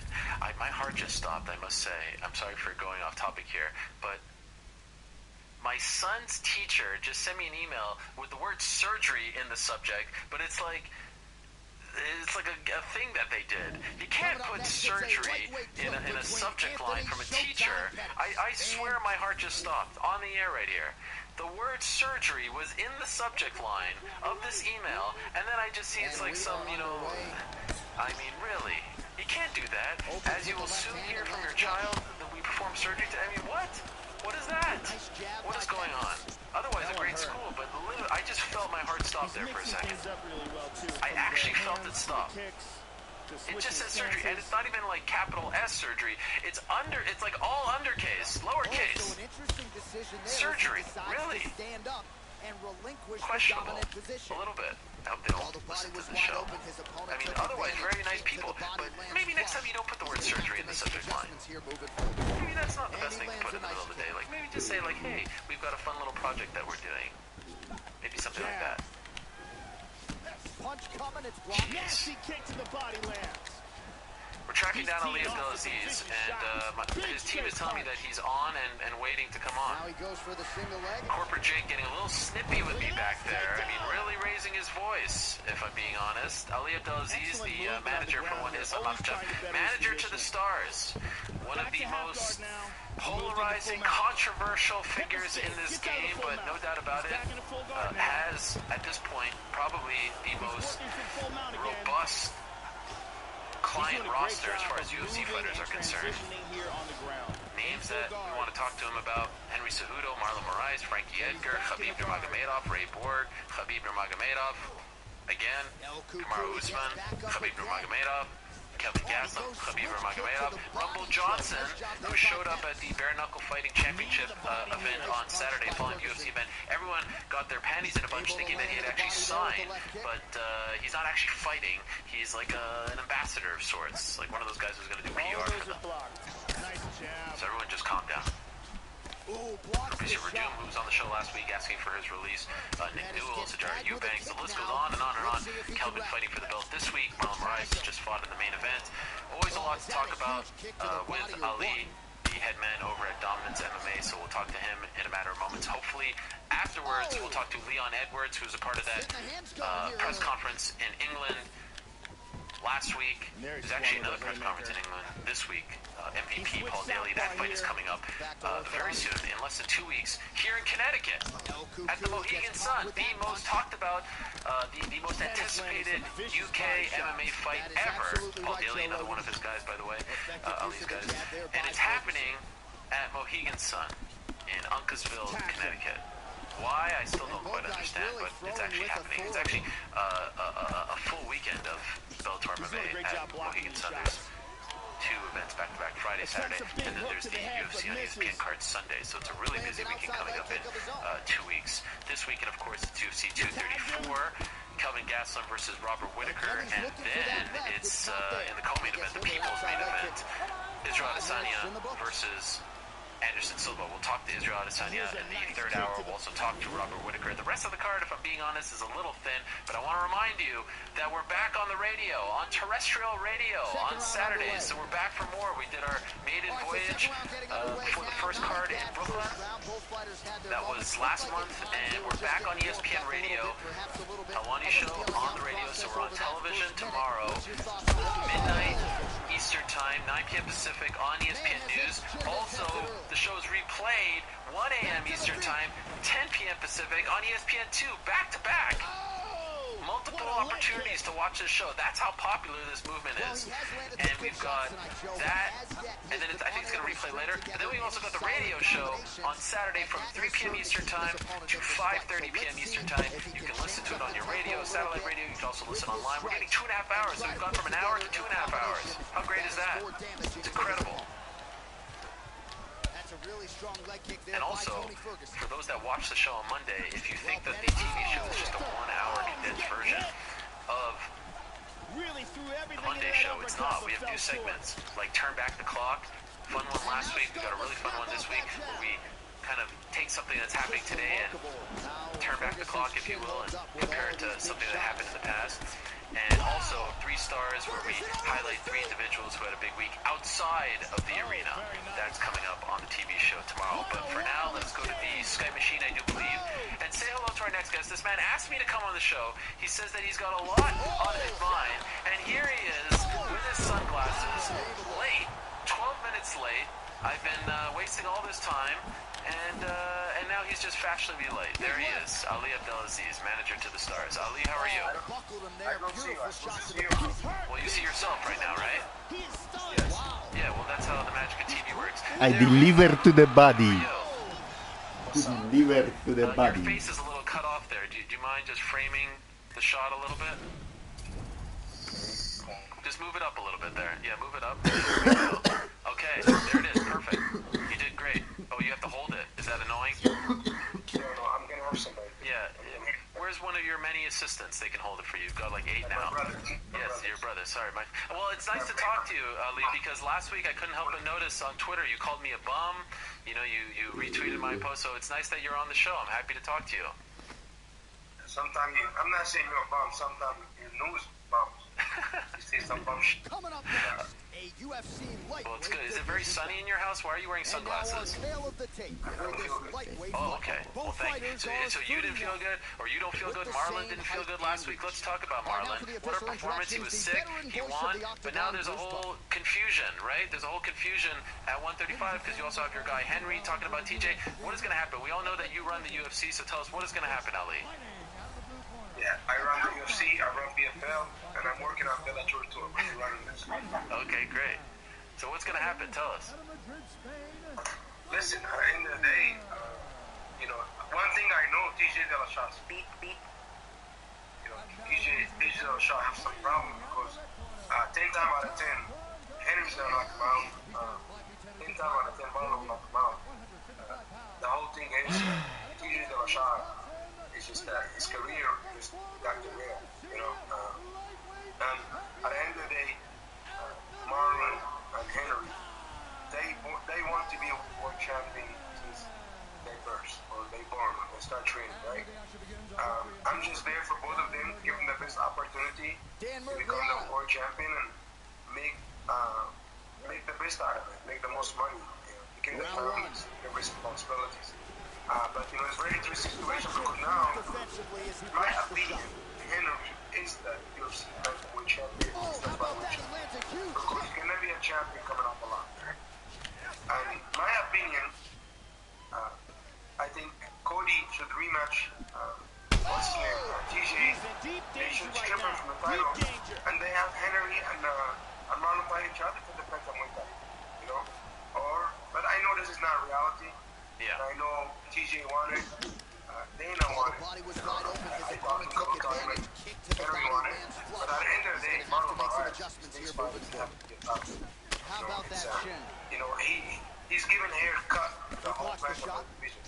He gave a Sensao haircut, he gave Cody, what's his name, Jimmy Rivera haircut, he gave Aljamain Sterling haircut. He's become the best barber in the UFC.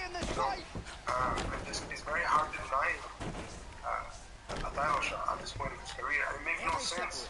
But Marlon Moraes is a good place. You have one fight left on his contract. Look at that, he's timing that He's on a jab. great run. And listen, I think the bantamweight division right now is great. You got Cody's coming back. You got Henry's right there. You got Marlon right there. This could be it right here. It's a good place to be Marlon. It's a good place to be Henry. And and I went, and listen, at the end of the day, I understand the business I run. He's looking for that When I left. work with so many great fighters, Body kick, look at that. I understand that we have to Now fight, he lands a right? combination. And at the end of the day, everybody knows when they fight, I'm gonna be home. Dan Egg is gonna be running the show. Again, he's I'm just looking gonna for watch that some left. TV, It's but not there. this is day one. It's not about me. But like I said, There's a I'm good a knee in the master. body. Oh, he's got to be careful here. They are my master. And every individual have a dream. Oh, he got Marlon him. have a dream. This could be it. Henry have a dream. Cody have a dream. They all have dreams. And at the end of the day, they're gonna fight for their dream. And if they have to fight each other, they can fight. No problem. What do you think's gonna happen with the flyweight division? Are they getting rid of it? That's a high one. They listen. Like people are gonna say Caught with that they're gonna get rid of Gotta it. If figure they out a way got to get rid of that it, ball they would into have the said, you know what? Goodbye. Not he the might be champion out. anymore. They tried to bring TJ down because they thought TJ have a shot, right? And listen, if somebody gonna say, oh, the UFC want Henry to lose, at the end of the day, the UFC can whatever they want. I don't know what they want, right? But it's your job to win. It's your job to lose. But you control your own destiny. And I think Henry controls his own destiny. And he went out there and knocked out TJ. He's in half guard. 3 times, knocked him out. 25 unanswered punches. And these guys say, I want a rematch. My opinion doesn't deserve a rematch. This is my opinion. And I think he thought he's entitled. He should have a shot. People, the greatest bantamweight of all the time is Dominic Cruz, not TJ Dillashaw. That's it. Yeah, that He beat Cody 2 times. He caught Cody with a punch. went. Cody was beating him, and he got caught with a punch. But he won. But he's not the greatest bantamweight of all the time. I think Dominic Cruz is. But what are you gonna do with Marlon then? If you're saying so, what's he gonna do? It's a mess. That last round was Marlon's gonna sit absolutely pretty. insane. Okay. Both guys And he's hurt gonna get a on new multiple contract. occasions. If they And he's continue gonna- it this and way, he's in gonna this fight for round, the title. someone's gonna get knocked That's what out. Marlon is. All right. Okay, let me talk to you about last week. Your clients, Khabib Nurmagomedov, Zubaira, Abu Bakar, they got their suspensions. Conor got his suspension as well. Khabib gets 9 months if he wants, 6 months if he films his PSA, and 500,000, and then Abu Bakar and Zubaira get a year and 25,000. Do you feel like Nevada was fair? Do you feel like they got it right? Very nice. Like, I'm a little bit torn about this because Able to check the high kick. I really like Bob Bennett. But He's down. That's it. He's out. He's out. I have a lot of respect for him and admire him, but I know Bob, he doesn't make this kind of decision and make recommendations. Listen, at the end of the day, I'm not going to see him. It is what it is. We have to move forward. But, just Khabib, it's very simple. He said he's not fighting Nevada anymore. And we know Khabib as much as I do. And it's very hard to change his mind. I think it was very, very hard for Zubaira and Abu Bakr to get a year. Listen, I'm good with Khabib's 9 months. It is what it is. You have to make an example. It's fine. But how are you gonna give Khabib 500,000 and you get this little Irish prostitute 50,000? This little Irish girl, And the guy, it's not his first offense with you about it. His second, he was through like Red Bull and the fan and Nicky has in his team. The guy he jumped on the feet at least 2-3 times. But at the end of the day, I don't know, man. I really don't give a shit. But at the end of the day, Khabib make up his mind. I'm gonna support him 100%. Nevada need to do what they need to do. We have to do what they have to do. Like I said, we already paid $750,000. Without further delay, let's get to between tonight's Nevada and the tale of the lawyer. tape. So More Khabib than 5 paid years Zubaira, apart, paid Abu with Bakr the too. same height These and guys, reach. they make To 25 get and us started, 25. here is How are you Bruce gonna Buffer. give him a penalty of $25,000, right? And it's crazy because they charge Khabib paying 10 times more than Conor. And it's ridiculous. But at the end of the day, I truly want to thank Hunter Campbell from the UFC because without him this deal would not be done. I want Jim, the lawyer, personally, you know, the UFC, the Nevada. Listen, it was a lot of work, it was a lot of drama. Listen, the mayor was there, and I think that was the biggest problem.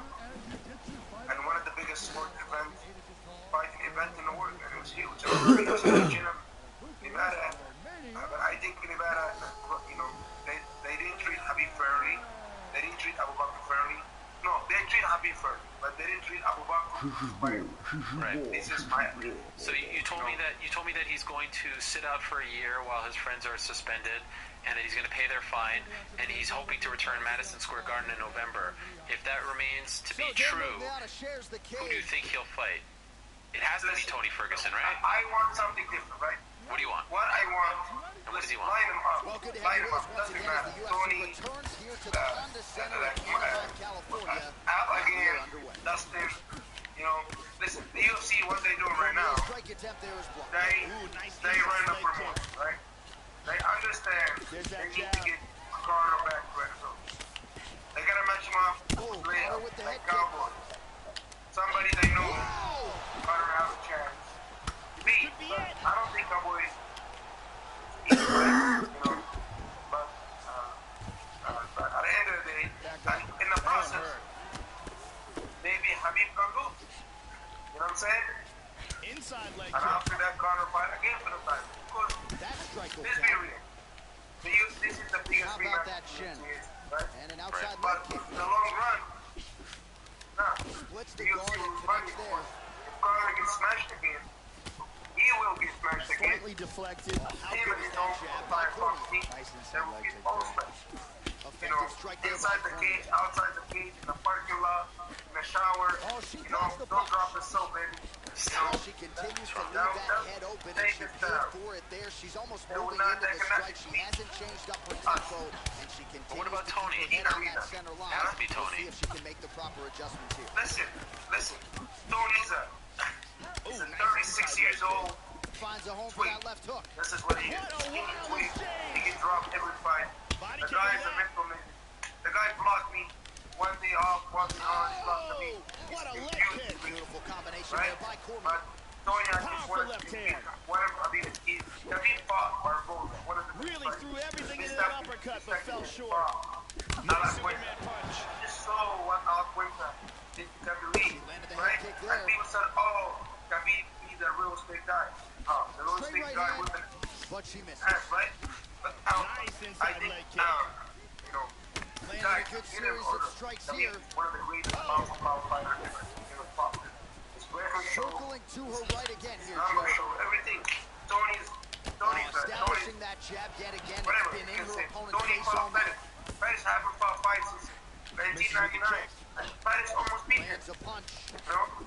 People cannot tell me Tony's Good the guy. defense there. You think he's Oh, the guy? beautiful Line combination. him up. I think Khabib will Good be exchange Tony, there. Poirier, and Al against Singerman. All of them. 45 seconds I remaining really in the believe so. round. We beat him all. Doesn't matter. This man cannot be Trying to kick defeated. the leg out. Because only God can defeat. Nice. But this man cannot be defeated. She blocked the punch. Last week we saw could be another it one of right your here. clients, Kamaru Usman, another one getting a title shot. It seems like Ben Askren is under his skin. Is he focused on Tyron Woodley here? What's going on there? We saw the footage of them confronting each other, or he confronted him. What's happening there? Shot deep. Let me explain. I was poisoned bad. I was dying, right? Poison? What do you mean poison? Yeah, somebody tried to kill me. Somebody tried to kill you. Yeah, in New York. Who? Second round Somebody underway. tried to poison me. I was in the Last hospital. round Legit? was an all So you think someone poisoned what? Your food, your drink? like that. In this round, I don't know, I was someone's poisoned. getting knocked I out. was in the hospital 2 times. What kind of poison? Cormier gets up and is back on her feet. Doesn't matter. I Very won't get in nice. detail. If somebody gets to kill me, that's tried to poison me. Someone is Yeah, trying to I- kill you. Yeah, somebody tried to kill me. Bruising Yes. and the How do you redness feel about starting that? to appear on the left side of her Doesn't body matter. there. Like I Not said, good. if you're my friend, I'ma love you more. You're not my friend. Don't come around me because I'm the last time. You think it's one of your friends that did this? No, I don't think it's my friend. But listen, it is what it is. It happened. Whoa. I'm alive. You know, listen, people been trying to kill me for years, but I'm still alive. Oh, there's a good shot from the Jeez bottom. Louise. Are you okay now? Yeah. The reason why, She moves because into the back mount. the new slogan for 2019, respect the game. I respect the game. She's I in don't think I'm position bigger right than now the game. to try to Okay. attack with a submission. But Yes. It looks like this submission's locked. You were saying Kamaru Usman. It's all very my close guys, here. Yeah. This Yeah, armbar Marvin, is Cody, getting deeper Henry, and deeper. She Frankie may be Edgar, forced to tap, those but Marvin, she's out. these guys, Wow, that they was run the- close. I don't run the Side Thank you. control. In 2019, Under haters 3 minutes now to go in round 2. So what's happening with Usman and Askren? Is that the next fight? Oh, elbow to the Regardless? head. listen, at the end of the day, Side I was being control now. told, There's that Kobe knee comes into button. this day, you can get a title Pinching shot. in the elbows.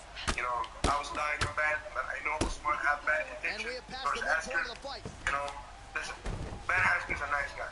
Like, you know, he's funny, you know, and sometimes, And you she's know, inside control. I know Usman probably one of my closest Back friends up again. on the roster, on my roster. 2 minutes now to Usman go in doesn't round play. 2. He doesn't play around. You know, you can't play with an African. And speed, man. You cannot play with an African. Yeah. You understand? She's out. Because She's out cold. if Dana was not there, Hunter and Brian, the security, Ben And here's the end Askren of the fight. will have a print inside his head through the wall. I'm telling you, he was gonna do it. And I was not there. I got there because I told Usman, please, doesn't matter. But I'm glad Dana was right there. Everybody was right there. Because, you know, listen, Ben Askren, you know, he wanted to be an entertainer, right? But at the end of the day, sometimes you put so much smoke out that you can't inhale it. And that's what he did. You know, and even I saw him outside, and he was by himself, and Usman was again. I started a conversation with him. I said, "Man, you need a sub." Because I felt bad because, you know, nobody gonna back him up. You know, Usman he's a nasty guy. He's a nice guy. Like, he's a nasty Coming up guy. next, it is our main event, a He matchup almost for the looked at Kobe UFC Covington, Women's and Bantamweight security title. stopped him. I All right, let now him let's do get it. to the tail of the tape But for this cannot Women's talk shit to Bantamweight Usman. Championship. I can see you. There's He's more than a gonna do 5-year something. gap between Just be these two careful fighters when it comes to the how you age, talk to the jury night with man. the same height No, and a with similar African reach. men don't play All right, now around. for the particulars, we go Different inside the culture, octagon to Bruce different, Buffer. you know, people come from. And I'm glad Ben Askren is hit not go through the wall because he was gonna do it. I know he was gonna do it. Okay, let me ask you about some of your other clients here, because you've got a lot that I want to ask you about. Frankie Edgar, is he going to fight for the belt next? Is he fighting Max Holloway as far as you're concerned? Frankie Edgar fighting Max Holloway. Scheduled for 5 rounds. Everybody owns Frankie Edgar. The whole entire sport owns Frankie Edgar. You know, listen to me. Good defense there. Oh, effective strike there by Nunez. Show him more respect. You're great. You know, and you know, that right there has a problem. But they give this guy respect. And the whole thing is, Frankie Edgar respect. And this is a relationship Establish that jab once way again. before, you know, and they understand Frankie. She blocks Give that up his style offense, Joe. from Ortega.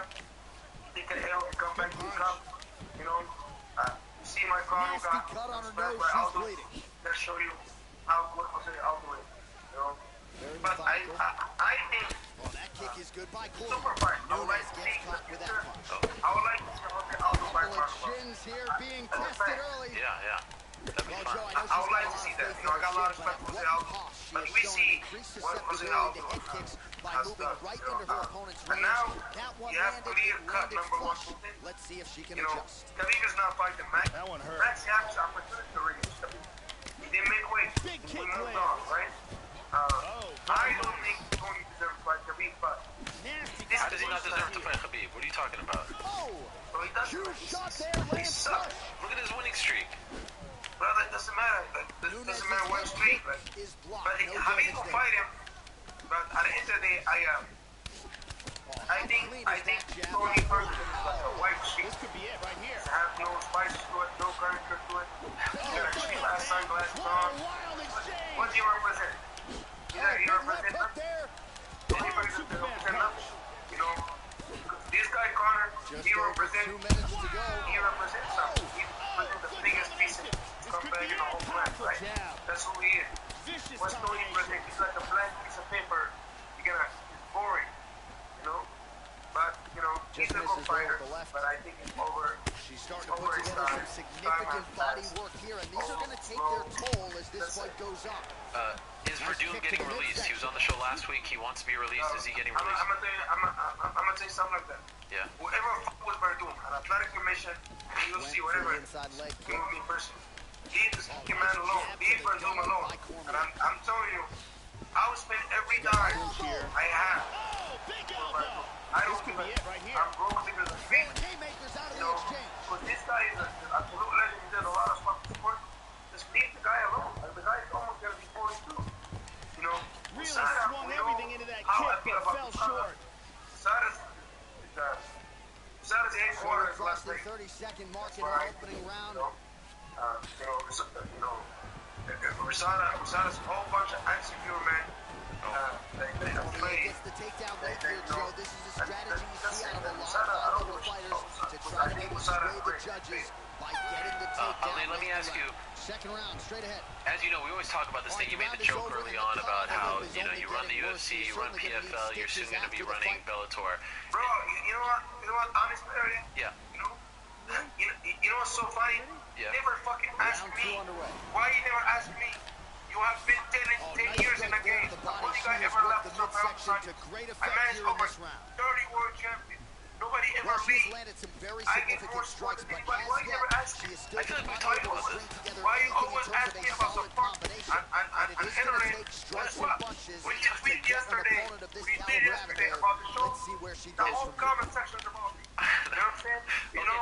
Because Ali, the theory seems to be that now that because you testified on behalf of the UFC about not making the payments public, that this is why they give you all these title shots. Kelvin Gastelum, Kamaru Usman. Is that true? Did they say to you, you testify on our behalf, we'll give you all these title shots? That's what everyone seems to be saying these days. That's the new theory. It's not about what I believe, it's about what's the truth. What's the truth? That's not about what? Bro, listen to me. I've been asking for this for 4 years. The UFC have been doing it for me. And they say, can you say exactly what you've been doing for you? I'm not going to say, no, you don't think I get 5 ball-headed motherfuckers in a way? I argue with him all the time. You don't think, I argue with Sean all the time? The guy I don't argue with is Nick. Well, she has certainly landed a high number of total strikes here in round 2. She got the message from the corner to pick up the pace, and maybe it was just a matter of finding that striking rhythm, finding her range. She has certainly found it, Joe Rogan, here in round 2. And one more thing. Let me make something clear. John Fick. I like John Fick, right? I train with him, I spar with him. But how the fuck John Fick said these guys cannot be a $1 million? I got 4 million. Just missed with the left They there. all got paid $1 million each. Listen, give the respect to the respect to me and everybody. And the whole thing what I see is this manager favor promoter. Oh, I'm gonna put all my guys here. I'm putting all my guys here. Shut the fuck up. I'm putting your guys where the guys the best for that career. But a lot of great managers out there too. Not all of them. Some of them. But the whole thing is, I'm in my own league. I don't care what everybody does. If they think I work for the UFC, fine. If they think I work for PFL, fine. Guess what? I want to work for UFC too. but it's ridiculous. Kevin Gastelum won because Kevin Gastelum Dr. Reese and beat Chris White. You understand? And this is a great matchup. When Marlon get a title shot, people are going to say, oh, how do you work with the UFC? Listen, the UFC was trying to smash Henry Cejudo. They was trying to make TJ De La Hoya go down and beat him and kick him out of the UFC. You don't think I know what's going on? Henry Cejudo would have lost, would have got released, and probably went to a UFC. What are you guys talking about? Listen, what I'm doing, I'm in the business, I'm changing people's lives. Right? Guess what? Ray Borg got on your show, right? Who's been supporting Ray Borg? Ray Borg got not fighting. What he told you. Right? Yeah. Razak Al-Hassan. Right? This man, who's been supporting him? Right? But I don't talk about what I do because you lose the good deed. You do a good deed, don't talk about it. You understand? But at the end of the day, man, listen. I understand. Listen. If you support me, thank you so much. If you don't support me, thank you. said, I don't care, bro. This stuff used to bother me. Oh, this guy says something. This guy says something. I can give a flying, you know what? I understand I'm on the biggest platform in the world, the Ariel Hawani Show, ESPN, but at the end of the day, hey, you know, I'm a humble kid from Japan. I've been through so much in my life. I can never imagine I've been here today. I'm here today, and I did it by all. Listen, give me my respect. He works so hard. You can say whatever I want. I work so hard. And nobody can take away from me. But guess what? This is not about me. Yes. Keep calling me. This is not about me. It's not about me. Ali, we have to. Yes. We're out of time. I'm sorry to cut it short, but it's good to talk to you as always. I hope you feel better. Gavin Gastelum, the next UFC middleweight champion, is gonna knock out Robert Whittaker 2 rounds. All right, you heard it here first. Thank you, Ali. Be safe out there, okay? Don't get poisoned. Be safe. All right, we need you. Okay, there he is, Ali Abdelaziz, all fired up. All right, let's move along to our next guest. Patiently standing by, Leon Edwards fighting Gunnar Nelson on March 16th in London, England. Let's go to the Skype machine and say hello to Leon Rocky Edwards. Leon, I am sorry for keeping you waiting. I don't know if you heard our last answer, but it went like 5 minutes long. Ali likes to talk, so I apologize about that. All good, brother. All good. How you been? Good? Yes, I'm doing very well, my friend. Good to talk to you. Are we? So I know that last week you and Darren kind of stole the show, but you have a fight on your hands against a very tough guy in Gunnar Nelson. Are you now kind of putting the Darren stuff behind you and just going to focus on Gunnar because he's no slouch, as you know? Exactly. I was just telling the facts in the press conference. I was telling the guys that was the fight to make, and that was it. You know what I mean? So now I'm 100% focused on Gunnar Nelson. The kid is a monster. You know what I mean? So that's where I'm at now. Why haven't you fought Leon since June of last year? Why has it been so long to get you? I mean, by the time you fight, it's going to be almost 9 months. Yeah, I know. I meant to fight in December versus George Masvidal. He accepted the fight and then he pulled out because he says he wants to fight Nick Diaz. He meant to fight Nick Diaz, and that didn't happen. So now here we are. And so was it a little weird sitting right next to Masvidal as you were talking about him? You guys were sitting right next to each other. Was that awkward? Nah, I couldn't give a flying arrow, to be honest with you. I was speaking facts, and I was telling him he was meant to fight me. Then, so it is what it is. We're here now, and I got a good fight on my hand, Gunnar Nelson, and after beating him, I've been a 7-fight winning streak. So that's where I'm at. Behind the scenes, because he didn't say much to you while the whole thing was going on, but behind the scenes, did Masvidal say anything to you? He didn't say much. It was funny because we were in the same hotel together, and as the lift came down, he was like standing right there in front of me. Wow. But nothing was said, and I went my way, he went his way, then that was it. To the best of your knowledge, what has the UFC told you about why they didn't give you the Darren Till fight? Because it did seem like a no-brainer. It was England versus England, Birmingham versus Liverpool. It seemed like the perfect fight for that venue. Why didn't they end up giving it to you? Do you know? From what I've heard, they mentioned it to Till. Till said they didn't want to fight. And then the UFC came back to me and told me that they'd rather build both guys and then they could fight down the line. So I think that's the plan, to build us both, keep winning and make it a bigger fight down the line. Initially, when you found out you weren't getting the main event, how disappointed were you? I was pissed, but like I said, Gunnar Nelson is still a big name. Me and Gunnar Nelson's been around since the Bama days in Europe. When he's fighting in Europe, we were on the same show together, and we was both getting mentioned together back then. So now to get the opportunity to fight him now in the UFC and to prove my point that I am the best welterweight in Europe, no one in the world. So we'll see. Do you feel like Gunnar Nelson, even though he's not as highly ranked as Darren Till, is arguably tougher than Darren Till? Yeah, 100%. I'll probably edge him over Darren Till, technical wise. Like I said, Darren Till's a striker. There's tens of dozens of strikers in the UK that fights exactly like Darren Till, you know what I mean? Gunnar Nelson, he brings something different to the table. He's coming, like, everyone knows what he's going to do. He's going to shoot for the takedown and get the back and go for the choke. But I'll be ready, and I'm looking forward to it. he looked phenomenal in his last fight. His body was changed. He was, he has looked good in the past in the UFC, but just what he had done as far as his conditioning was concerned. Did you see his last fight in Toronto, and were you impressed with what you saw out there? I saw the fight. I didn't thought it did nothing different than what it normally does. I thought he was losing up until that point. When he got the elbow, you know what I mean? I think it looked more messy than what it was because the blood. It ran through the blood. Technically, it did the same exact thing that it does every single fight. Right. You know what I mean? So it's probably the blood made it look worse than what it was, but it did look good, and we're looking forward to the challenge. Is it fair to say that if all goes well on March 16th for you, that you want the winner of the main event? Is that what you want, or are you setting your sights past the winner? I think that makes sense. Whoever wins on March the 16th, that makes sense. I should fight the winner and go from there. I'll be in the 7-5 win streak now. I'll be the winner of that. I'll be in the 8-5 win streak. Then title shot. That's my plan for the year. So I'll fight in March. I'll go again in June, July, and then end of the year I should be title contender. Has the UFC told you if you get by Gunnar that that's what they're going to give you, or are they telling you what their plan is for you? They mentioned nothing to me at all, but that's my plan in my head, and that's my focus. Was it uncomfortable for you, or because you're a pretty mild-mannered guy, but you were talking a lot, like that wasn't the typical Leon Edwards that we've seen in the past at these media events.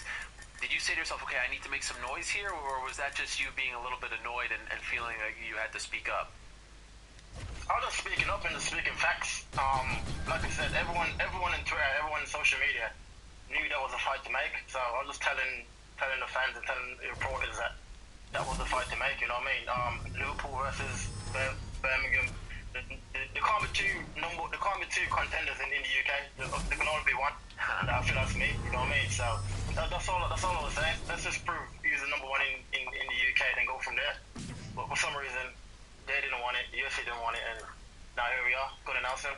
Do you feel like you have to speak up more to get those bigger fights? That at the end of the day in this game, having a colorful personality, being outlandish, being the squeaky wheel that gets the is that what you need to do to take you to that next step?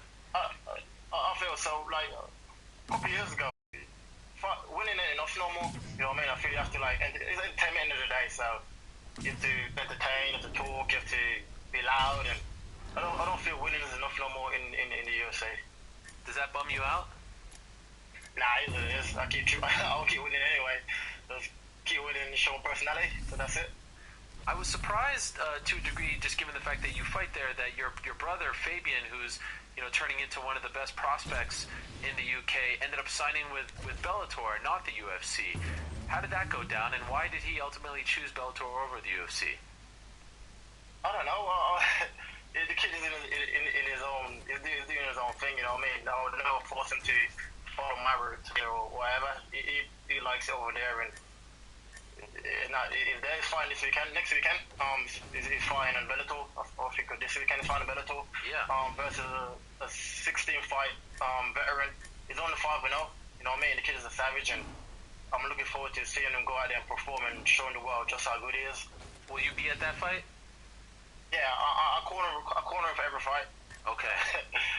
It's nerve-wracking, but I do it every fight. Probably more nerve-wracking than your own fights. That's what I hear. Yeah.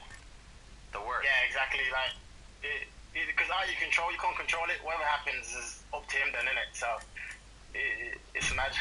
It's a magic feeling. Are you bringing in anyone different to try to mimic, Gunnar's style? Not only his ground game, but his striking style is a little bit different. Are you going to bring in any different training partners, new training partners, to try to mimic him? Ground game wise, I feel we've got everything here I need in Birmingham. Striking wise, like I said, the strikers 10 of a dozen in the UK. I can get people to mimic him all I want. You know what I mean? I've got training partners that's training good and Nelson, and so I kind of got a gist of his game, and I've been watching him for many years now. I kind of know what he's gonna come with. Where's your Patrick Ewing poster, by the way? Took it down? Nah, it's in the room now. Oh, okay, all right. I didn't think you put it up just for the interview, right? I thought it was a fixture at your house. No. It's up now. Well, I'm looking next to my poster. Okay, perfect. Don't turn your back on the fellow Jamaican, my man. You got the power of Patrick behind you. Nothing can go wrong. Exactly. Like I said, Jamaica, when Jamaica's behind you, no one can beat you. That's right. I'm looking forward to it. What a great, double header that is as far as main event, co-main event. Darren Till versus Jorge Masvidal, Leon Edwards versus Gunnar Nelson. Tremendous fights at 170 pounds. March 16th at the O2 in London. I believe tickets are almost sold out, if they're not sold out already. So it's going to be a great atmosphere coming up in just a month and a half time, and that's on ESPN Plus here in America. Thanks for doing this, Leon. Appreciate it. Best of luck in training. Thank you, Errol. Good to meet you. Yep, there he is, Rocky Edwards, a.k.a. Leon Edwards, his brother Fabian Edwards, competing for Bellator this weekend as well, as he said. But March 16th, it goes down in London on ESPN+. There are some of the notable fights that you can see on that card. And look at that, prelims at 12, main card at 3 p.m. on ESPN+. Darren Till versus Jorge Masvidal, Leon Edwards versus Gunnar Nelson. Also of note, Volkan Ozdemir against Dominic Reyes, a very important fight at 205 pounds. And then, of course, fight that was just announced, Mark Diakese versus Joe Duffy, also taking place on that card. All right, let's move along and talk about UFC 234. In my opinion, it's a two-fight card as far as big names are concerned. There's the main event, Robert Whittaker versus Kelvin Gastelum, but the people's main event, my friends, is in the co-main event, and it's Anderson Silva versus Israel Adesanya, and it goes down this Saturday night on pay-per-view from Rod Laver Arena in Melbourne, Australia.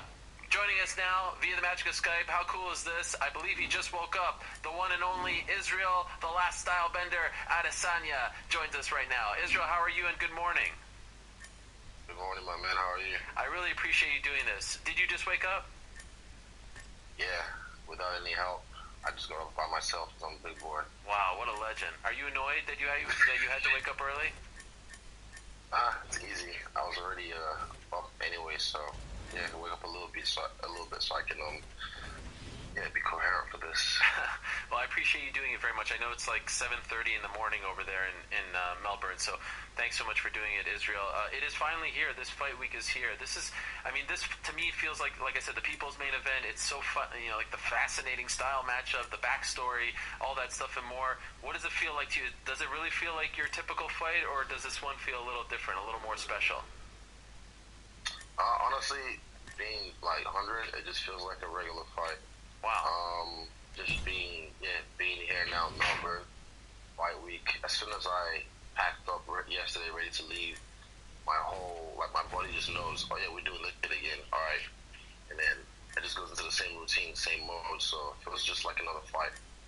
I heard a story, Israel, that you had to go to Sydney to see Dana White and convince him to put you on this card and to make this fight against Anderson, that they wanted to save you for another card. Is that true? Yeah, I was supposed to headline the ESPN card, but I think it was, at first they wanted it with Anderson or Jacare, but Jacare was too hurt from the Chris Weidman fight, and it was too close. So I was ready to go in New York, but I kind of just pitched my idea better, and yeah, they didn't like my idea. It was just me and him in a small room, and we talked for about maybe 40 minutes, and yeah. Well, I'm very persuasive, so I was able to change his mind. I would imagine that you didn't only talk about Anderson for 40 minutes. What else did you guys speak about? Spoke about a few things, need-to-know basis, but we talked about what happens after the fight, and we talked about me fighting, because I think at one point while we were talking, while I was speaking, he looked at me and said, "Are your knuckles always like that?" And I just said, "Look, Dana, this ain't my first rodeo. I'm not like, one of these kids that jumps in the UFC too quickly. Like, I've been doing this for a long time. So yeah, he got to have a look at the moose knuckle." And yeah. Apart from that, we just talked about life as well a little bit. And just, yeah, it was cool. It was a good meeting. Was that your first extended sit-down with Dana? Yeah, my first extended sit-down with him one-on-one. Interesting. And yeah, it was good. Because I remember you saw him at the club, right, in Vegas? Yeah, that was right. After 226, it was me, him, Mick. I just kind of walked into the wrong room by accident. And yeah, we just kind of stood around, talked some shit, and then I ghosted it because, business. Yes, you have to leave them wanting more. So what do you say about after the fight? What happens? You'll see. Stay tuned. I can't say too much, but what I want to do is I just want to bring back some some pizzazz to fighting, some pizzazz. So things are gonna play out the way I planned. And yeah, things. I wanna erupt. I wanna light up World Labor Arena and explode it at the end. Whoa. Can you give us a hint here? I mean, usually someone would say like, "Oh, title shot," but that seems a little more, involved. Like I said, I want to light up World Labor Arena at the end. Okay. So, boom, make that whole plate explode. So, yeah, in time. Patience, Ariel. Is it imperative that Rob Whittaker wins on Saturday/Sunday for this plan to play out the way you want it to? Does it involve him? I'd like him to win. I feel like if he wins, yeah, I mean, I'm not even gonna wink. Just if you can play it out, look at the division the way it's set up. Look at the division. Yes. I mean, yeah, just if you use common sense in the process of elimination.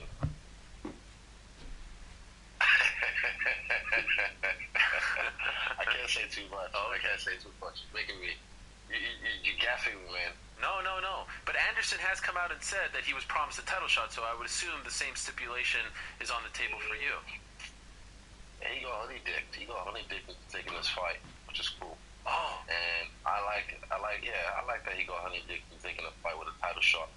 And in another universe, in another timeline, if he beats me, then I think he deserves the shot because I am the guy that I feel like, if he can beat me in another timeline, in another dimension, then yes, he deserves every right at a title shot, and then he can fight Rob or Kelvin and then ride off into the sunset. That's in another timeline. But in this timeline, in this game where I'm player one, it's different. So yeah, he got honey dick regardless.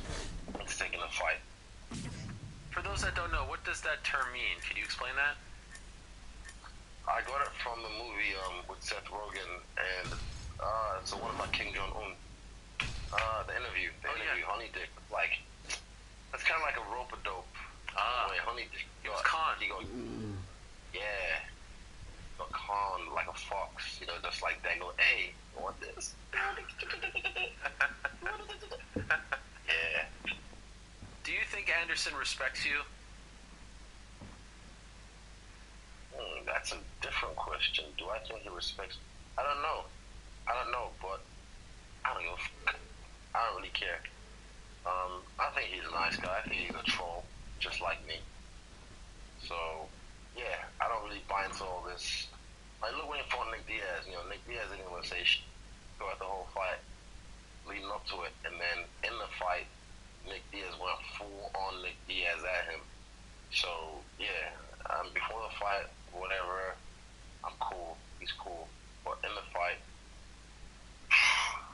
I should say, never go full retard. I'm going full retard. So what kind of Anderson do you expect to see? He hasn't fought in 2 years. Initially, I don't know if you saw when this fight was announced, everyone was like, oh, what a mistake. Am I hurting your ears? What's happening? Am I hurting you? It's not you. Oh, okay. No, you're fine. Coming up next, it's always interesting at 43 what kind of fighter you're going to see, especially with the long layoff. I know everyone's going to say, oh, preparing for the best Anderson, but honestly, what kind of Anderson are you expecting to see? A slower Anderson? An old, how do you describe what you're expecting to fight?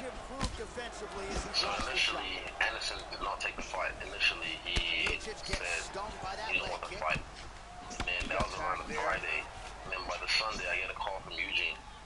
He said yes. I was like, what do you mean? He's like, Anderson. He said yes. I was like, what? So for me, I knew they made him an offer he can't refuse. And that's when later on it came out like he got honey dick with the title shot. What I heard, I don't know, maybe McMahon said he spoke to his old Taekwondo coach or something, and he just told him to take the fight because it's a good challenge. So I choose to believe that rather than, he's just doing this for the title shot. I choose to believe the fact that he wants to take this fight because he wants to test himself, even at 43 years old. And I think I'm going to bring back the Anderson of old. He's probably trained the best and got prepped the best he's ever prepped in his last few fights, I think he's been bored. Everyone's trying to take him down, and now he finds a guy who wants to strike with him. He's doing a great job of moving and transitioning here on the ground. Yeah.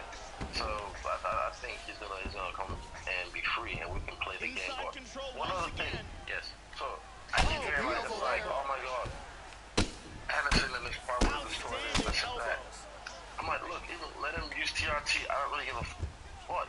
When people talk about his age, they kept on equating him to what's his name, Chuck Liddell, because they kind of got announced around the same time.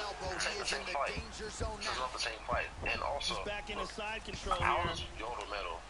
He's like 41, I think, at this point. Excellent movement on the ground here. Okay, Always trying so to when better he his fought position. Robert Whitaker twice, and I think Whitaker beat him twice, and one was a draw, I can't remember. No one said, yeah, beat him twice. Yeah, he said, no one said, oh, Romero's too old. You always beat up old man. Here on the So when I beat Anderson, it's going to be like, oh, you beat up old Anderson.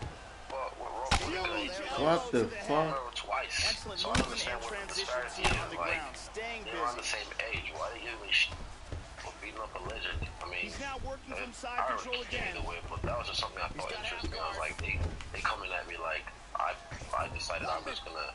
I didn't know he was gonna be around at this time, but now that he's here, I have to take this fight because it's just destiny. It was in my shoes. Who wanted my shoes would understand. Do you think he'll be clean in this fight? Man! I don't care. I don't know. I don't. Look, Anderson, he doesn't need to prove anything. What the fuck is this, man? He wants to do the great show for his people, for the fans. So, yeah. He's now working I'm from just, side control again. What's that? I know, I like your line saying that, he's a troll, I'm a bigger troll, and that's why I feel like a scenario might play out on Saturday night where you are actually like mimicking him and doing his games. No one's ever done like the Anderson to Anderson. I feel like is that not possible? Have you not thought of that? Scratch that. Okay. I'm not going to do this. It's all I did Sonya to Anderson. Get that right. All right. There's not me trying to mimic him on him. You go back to my first fight when I was just a wild stallion. When I didn't know really much about distance, when I didn't know about feints, when I didn't know about shifting, shift hitting, timing, all that. I was sitting around with people. I was slapping people on the ass, tapping them on the back of their head, looking at the crowd. That was just how I fought. That was just how I really came because it was fun. I was having fun trolling these things. So, yeah, I want to just, I mean, you can try and troll me, but I grew up with the internet, so I'm a bigger troll than him. So we've talked in the past, after your last fight, about your former foe, who beat you twice, Alex Pereira, coming out and talking smack. He actually brought him to his training camp and trained with him for this fight. What did you make of that? Yeah, I saw him yesterday. Yesterday as I was, I got Uber Eats yesterday, so I was waiting at the hotel. I went outside to go to Tom Crab, and I walked back, and I said, coming off the van. I said, coming off the van, and it was all of them. I think they were shocked to see me just standing there waiting for them. And, yeah, they shook ones. What are they going to do? What's Pereira going to do for him for this camp? Do some really significant damage to the body here. Another strike lands there. And you're going to fall. Okay. How good is that jab? He just did it to like try and shake me, but my guy, he's a troll. So that's a troll move. I don't care whatever else you sleep at night. It's probably going to have him in the corner as well, yelling some shit to me in Portuguese or really bad English. I don't know. And I can't really hear anything anyway they're saying, so I just listen to my corner. I hear Eugene's voice, I hear Andre's voice, and I hear Twister yelling as well. It's the only thing I hear while I fight. So, yeah, I don't know. They can do whatever they want. It's normal. When you saw those guys yesterday, did you say anything to them, or did they say anything to you? I just made it look. It was like 7 of them. And I'm just standing there, bare feet, shorts on, hoodie on, and I kind of looked homeless. So I don't know what they made of me. He's really starting to land a high number of strikes here in the second round. No denying that he has taken the message from his corner and picked up the pace here in round 2. Anderson, have you guys done like a face-off yet? I've never met him in my life. Wow. When's the first one? It has to be coming up today or tomorrow, right? I think the press conference He's on doing a Friday. great job of moving and transitioning here on the Friday, ground. but then I'll do the open workout as well on That Thursday. is rough. And I'll probably see him at the open workout. He's in half guard. Yeah, I don't know. I'll see him at some point. Seconds to go. Yeah, touch his skin. Make sure he's real. He's Back to side That can control. kill him. It's From the mounted it's such a fascinating thing because I can't, like, if I would have told Israel Adesanya who watched Anderson Silva beat Patrick Cote at UFC 90 that you'd be fighting him at Rod Laver Arena in 2019, you probably wouldn't have believed me, right? Hell no. I mean, like, nah. He's not going to fight until. Look for him to go on the attack early in this round, try to pick up where he left off in the last round. His opponent was dazed and in big trouble when that round ended. And a half. Like, he lost that fight. He's in trouble, he's in trouble. Sorry. No problem. Yeah, sorry. I just gave another call. I'm calling you on Skype. Man, in the middle of our interview? Trying to scam me and shit. How rude. But yeah, also after the open workout, at MMA Warehouse. Oh yeah. I have all the information. You want me to say it? Oh yeah, you can plug it up there. Yeah. Engage Fightwear meet and greet this Thursday, the 7th of February, from 7 p.m. to 8:30 p.m. at the MMA Fight Store at Melbourne CBD. There it is. You see that? Look at that little poster we've got there. We got the Ash is my guy. I gotta hook up my guy Ash. Israel Adesanya, Kai Kara France, and Shane Young will all be there. Check it out. This Thursday, February 7th from 7 to 8:30 p.m. local time. That's local in Melbourne. So check that out. You'll be there. That's like 2 days before your fight. Yeah, all of that. It was right after the open workout. So right after the open workout. Okay, we'll head over there. Do some stuff. Get some babies, small wave, the whole pizzazz. Oh, he gets up. The question On my is way. how long? And also, yeah, we need some merch as well, by the way. Okay. Merch on sale all week. Even from now, starting now. MMA Fight Store. Alright, have you played this fight out in your mind a million times, like even dating back to when you... Is someone calling you again? What's going on? Again. It must be Anderson. It must be Anderson trying to troll our... Hold on, it's a phone call. Jessica Rose 434. Answer you, bitch. Anderson gonna knock you the fuck out. What? Junior Dos Santos continues to push a high volume with his strikes. Call. Can I pick this? Sure, I guess. Go ahead. Excellent movement here on the ground. This is the craziest thing. Maybe it's Jessica Rose Clark.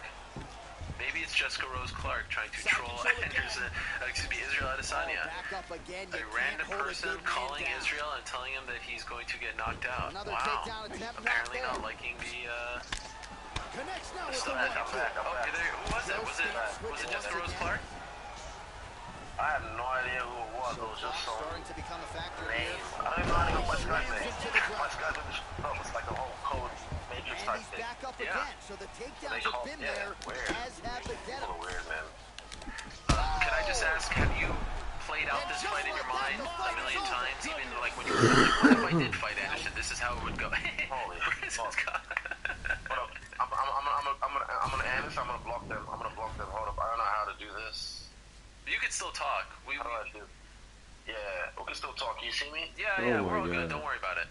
You'll come back. All right. Have you played it out in your mind? Like, you already see the way this fight is gonna go? Holy shit, this person. I'm so sorry, Ariel. I don't know how to block people from no Skype. I'm trying to block. There we go. Block. That is weird, man. Fucking weird. At this time as well. Yeah. Conspiracy. The nerve.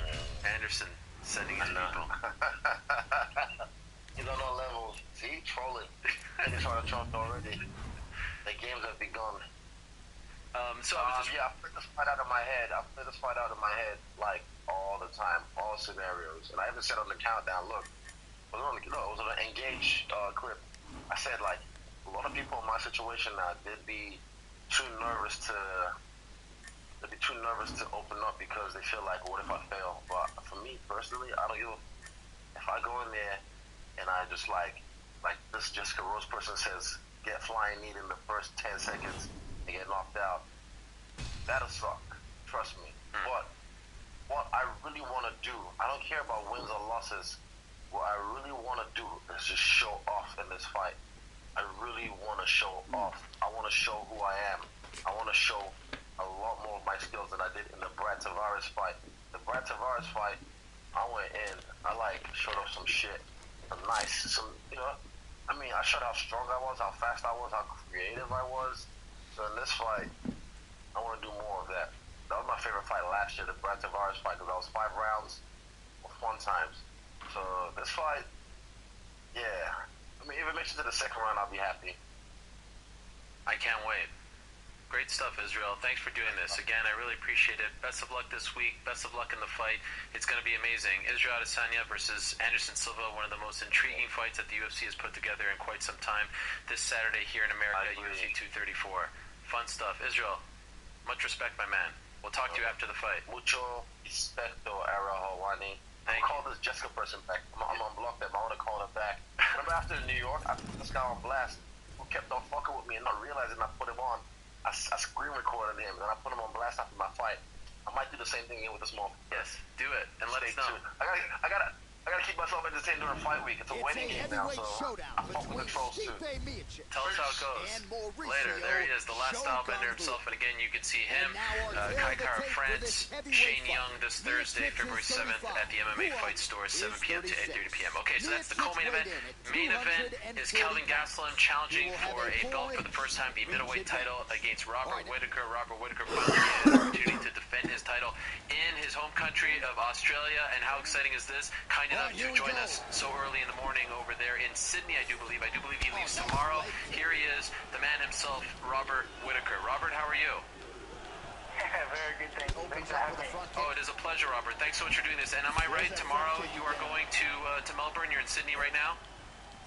Yeah. It's great. I've been able to be home for as long as I have been. It's just been unbelievable. And so we all remember what happened leading up to what was supposed to be your first time defending your title in Australia last year, and it was just all kinds of things, bad stuff happening, weird things happening. Are you the superstitious type? Are you the type that was kind of stressed throughout this training camp, hoping that nothing goes wrong? It seems like we made it okay, but were you kind of freaked out by last year's experience?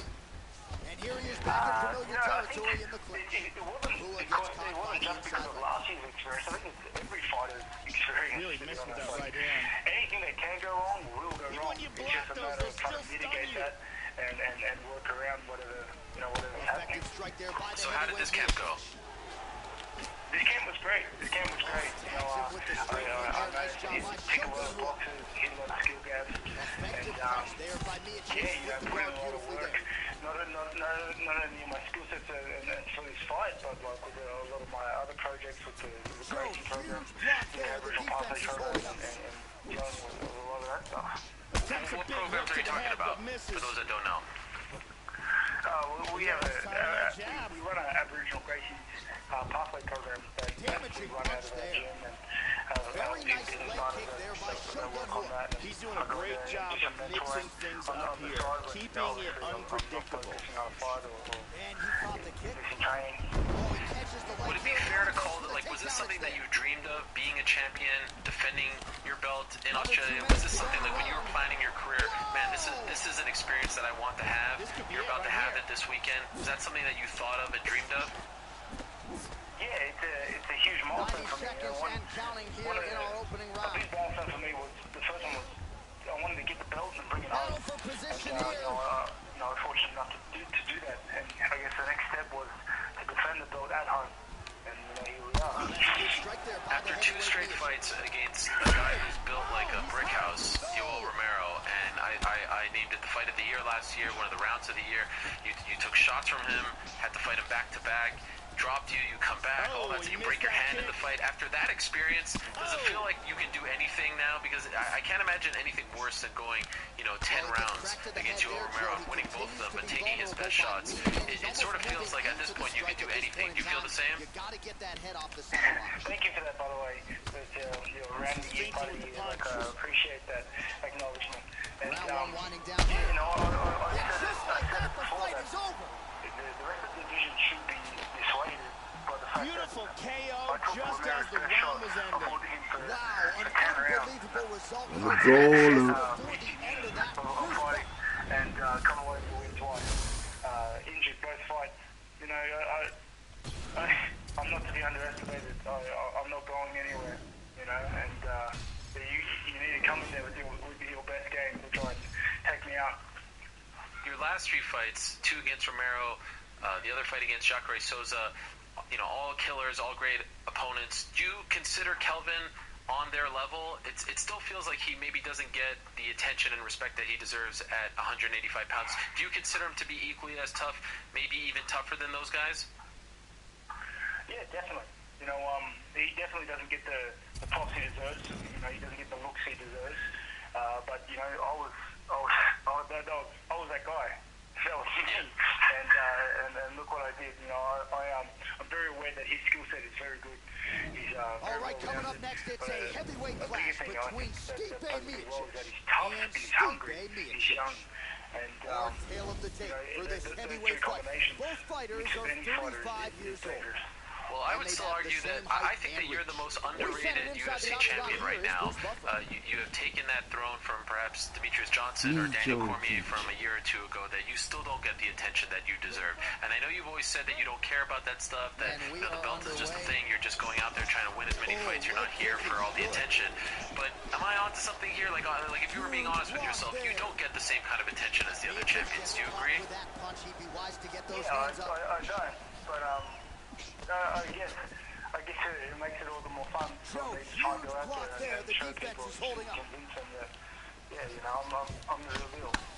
What was up with Dana White saying recently that you don't do media? That every time I asked you to come on, you come on. What was up with that? I felt like he was almost blaming it on you. No, I feel there's becoming more communication, between stakeholders and whatnot.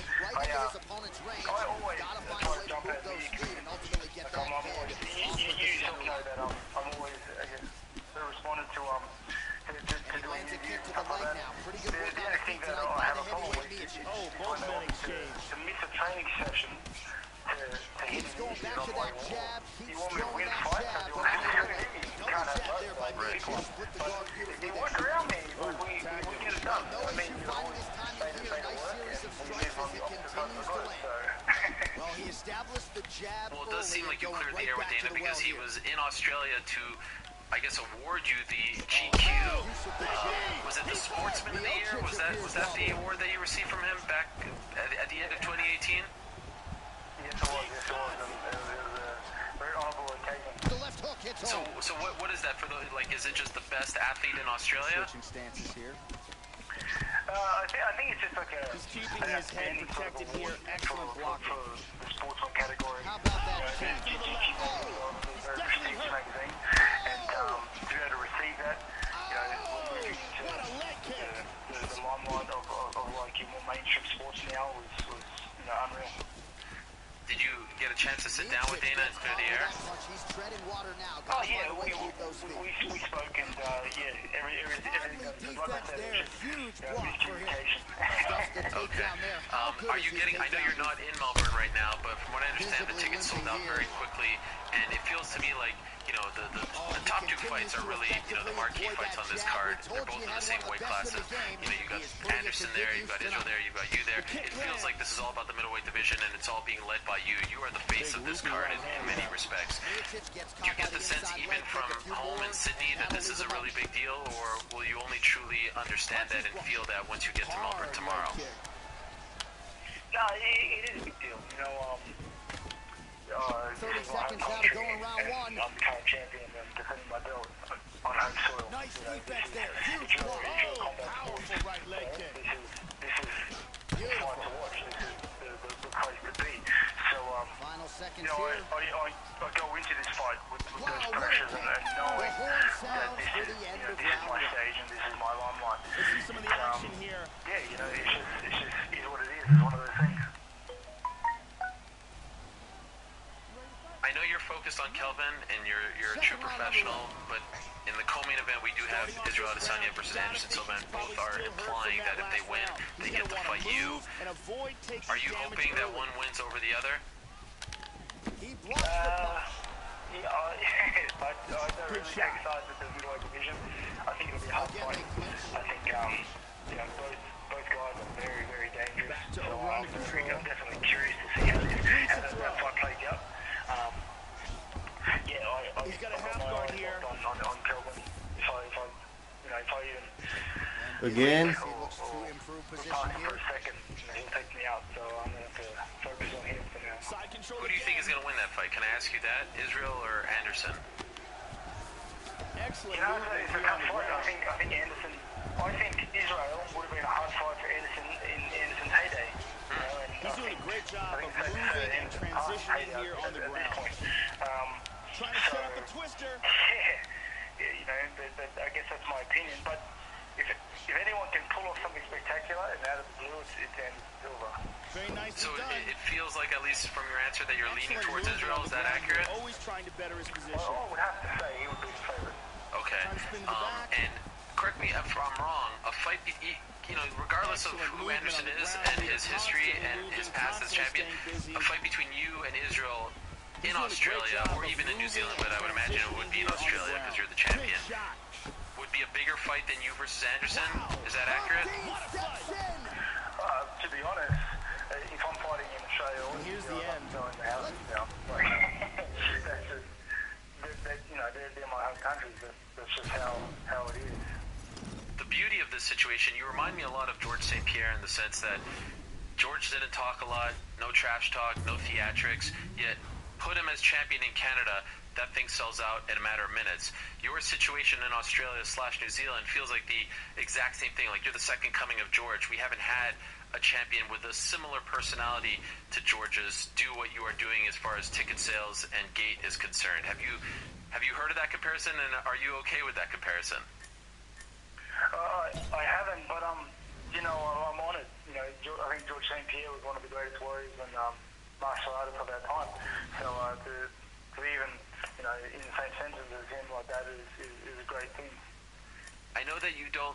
In the past, you've said that you didn't love the Bobby Knuckles nickname moniker, but now I see that you're selling T-shirts with the nickname Bobby Knuckles on it. So what's going on over here? Oh, mate, it's one of those things that if you can't beat them, join them. Yes. In fact, according to your Instagram, all the shirts sold out. Yeah, they did. You know, it was one of those things like as soon as you say you don't like something, yes, or you don't want to be called something, everybody starts calling you. So I never really wanted to oppose the name, but I didn't want to jump on board either. But yeah, it seems to be my official second nickname now, so why not?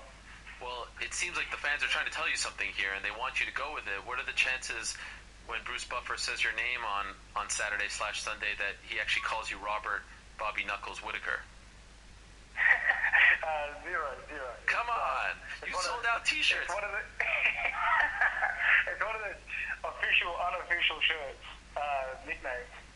You do realize if you would have sold T-shirts that said the Grim Reaper, they're not selling out as fast. Yeah, nowhere near. Right. I think you should. I mean, but maybe this approach of not embracing it, if you will, is actually working out and making it even more popular. So what do I know? How are things at home? Is that your kids in the background over there? Yeah, I'm trying to. I've been trying to hide from them, but they're good. They're as crazy as 3 under 3 can be. Are they coming to the fight? No, they are not. So I'm looking forward to Wednesday when I know my wife is, for that matter, when we go to Melbourne and get to work. Okay, so you're keeping them home. You won't even bring them on the trip. It's strictly a business trip. Yeah. There's no time. It's a time and a place for me to be selfish, for me to focus. It's the time that I drive to the office, and I have to distance myself from that sort of stuff. Kelvin has gone on the record and says he will knock you out in the first. His manager was on earlier saying that he will knock you out. What do you make of him continuing to stick by this prediction? You feel like he's not respecting you? No, a lot of guys have said that. And a lot of guys have tried that. But, to most of those guys, disappointment. What's your prediction? I'm coming in really good. I'm coming in probably the fittest, healthiest, and strongest I've ever been.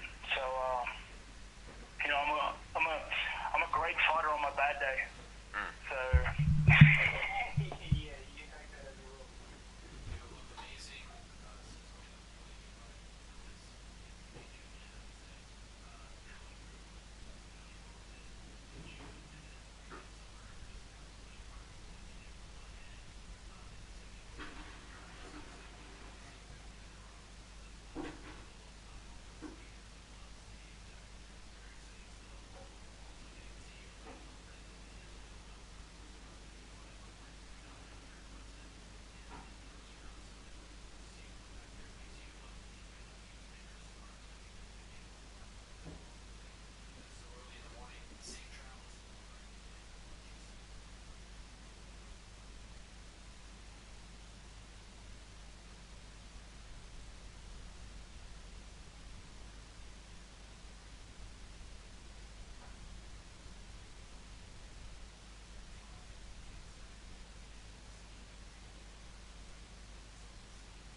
especially for all the havoc that it causes when you put another title in there. And he also has been on ice with this issue with the commission, and I know some people were like, a $500,000 fine is totally justified. These are deranged people, truly. It's impossible to justify this in any event, so he's a little bit bitter about that. They got to find him the right opportunity. So if he sits out till 2020 for no other reason than he doesn't want to be there, that's different. But if he fights again in 2019, I'm okay with it. Next. Hot Ones. Who was your favorite person to quit on Hot Ones? You guys seen this show on YouTube? I love it. I talked about it in the last episode of the MMA Beat. It's a heavyweight showdown. You know what? I like DJ Khaled, but he was so annoying on that show. So he hit 3 wings in, and it was like, I've never taken an L. Miocic is like, 35. Not even your blood pressure, 240 DJ? pounds. Jones will have a 4-inch I would say Ricky Gervais. reach Next, advantage. real quickly. All right, now with the official introductions, here is Bruce So Buffer. the Nevada Commission is contemplating regulating pre-fight trash talk. Outside of this, what is the most ludicrous policy you've heard any commission have ever come up with, whether successfully implemented or otherwise? Remember when they tried to ban Nick Diaz for life for marijuana infractions they couldn't even prove took place? Boy, that commission is truly amazing. People will justify anything that the powerful do, but that I found to be utterly disgraceful, and I'm not even sure. I agree with Dana White. I don't even know if that's legal, to be quite candid with you. All right, let's get to our guest. I believe he's there. Is he not? On Skype? Oh, we're working on it. We're working on it. I believe we have Mr. Shorty Torres next. I believe he has some news to share, if I'm not mistaken. But we'll talk to him in just a sec. Yeah, that whole commission thing.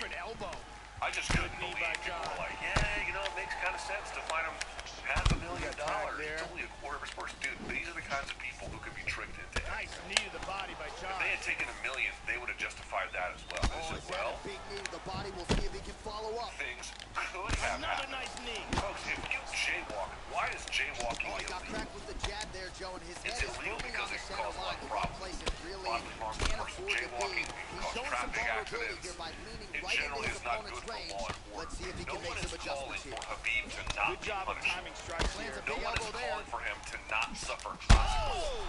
You can't jump out the octagon and go after a teammate's, or excuse me, a rival's teammate. You cannot do these kinds of things. Big body On kick. the other hand, you have to have a look at proportional this. Who set saw of that justice. coming? And you have to ask, what is the appropriate role of the commission? The commission is not there to pick up where law enforcement didn't. That's not their job. If they want to sanction a fighter, they can, and they should. To the feet.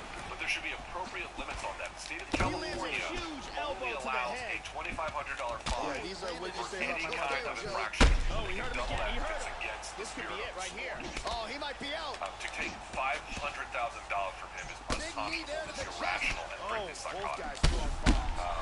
He You have tapped to him have a again. He's proportional hurt. sense of justice. The point about jaywalking, I'll get to that in just a second. The point about jaywalking is that if it Keep does going, John cause Jones. further damage, then you go Nasty on and you elbow say for the you did all of these other things as a consequence of your action. But if you just cross the street and nobody gets hurt, I think in the end, you decide, here's a ticket.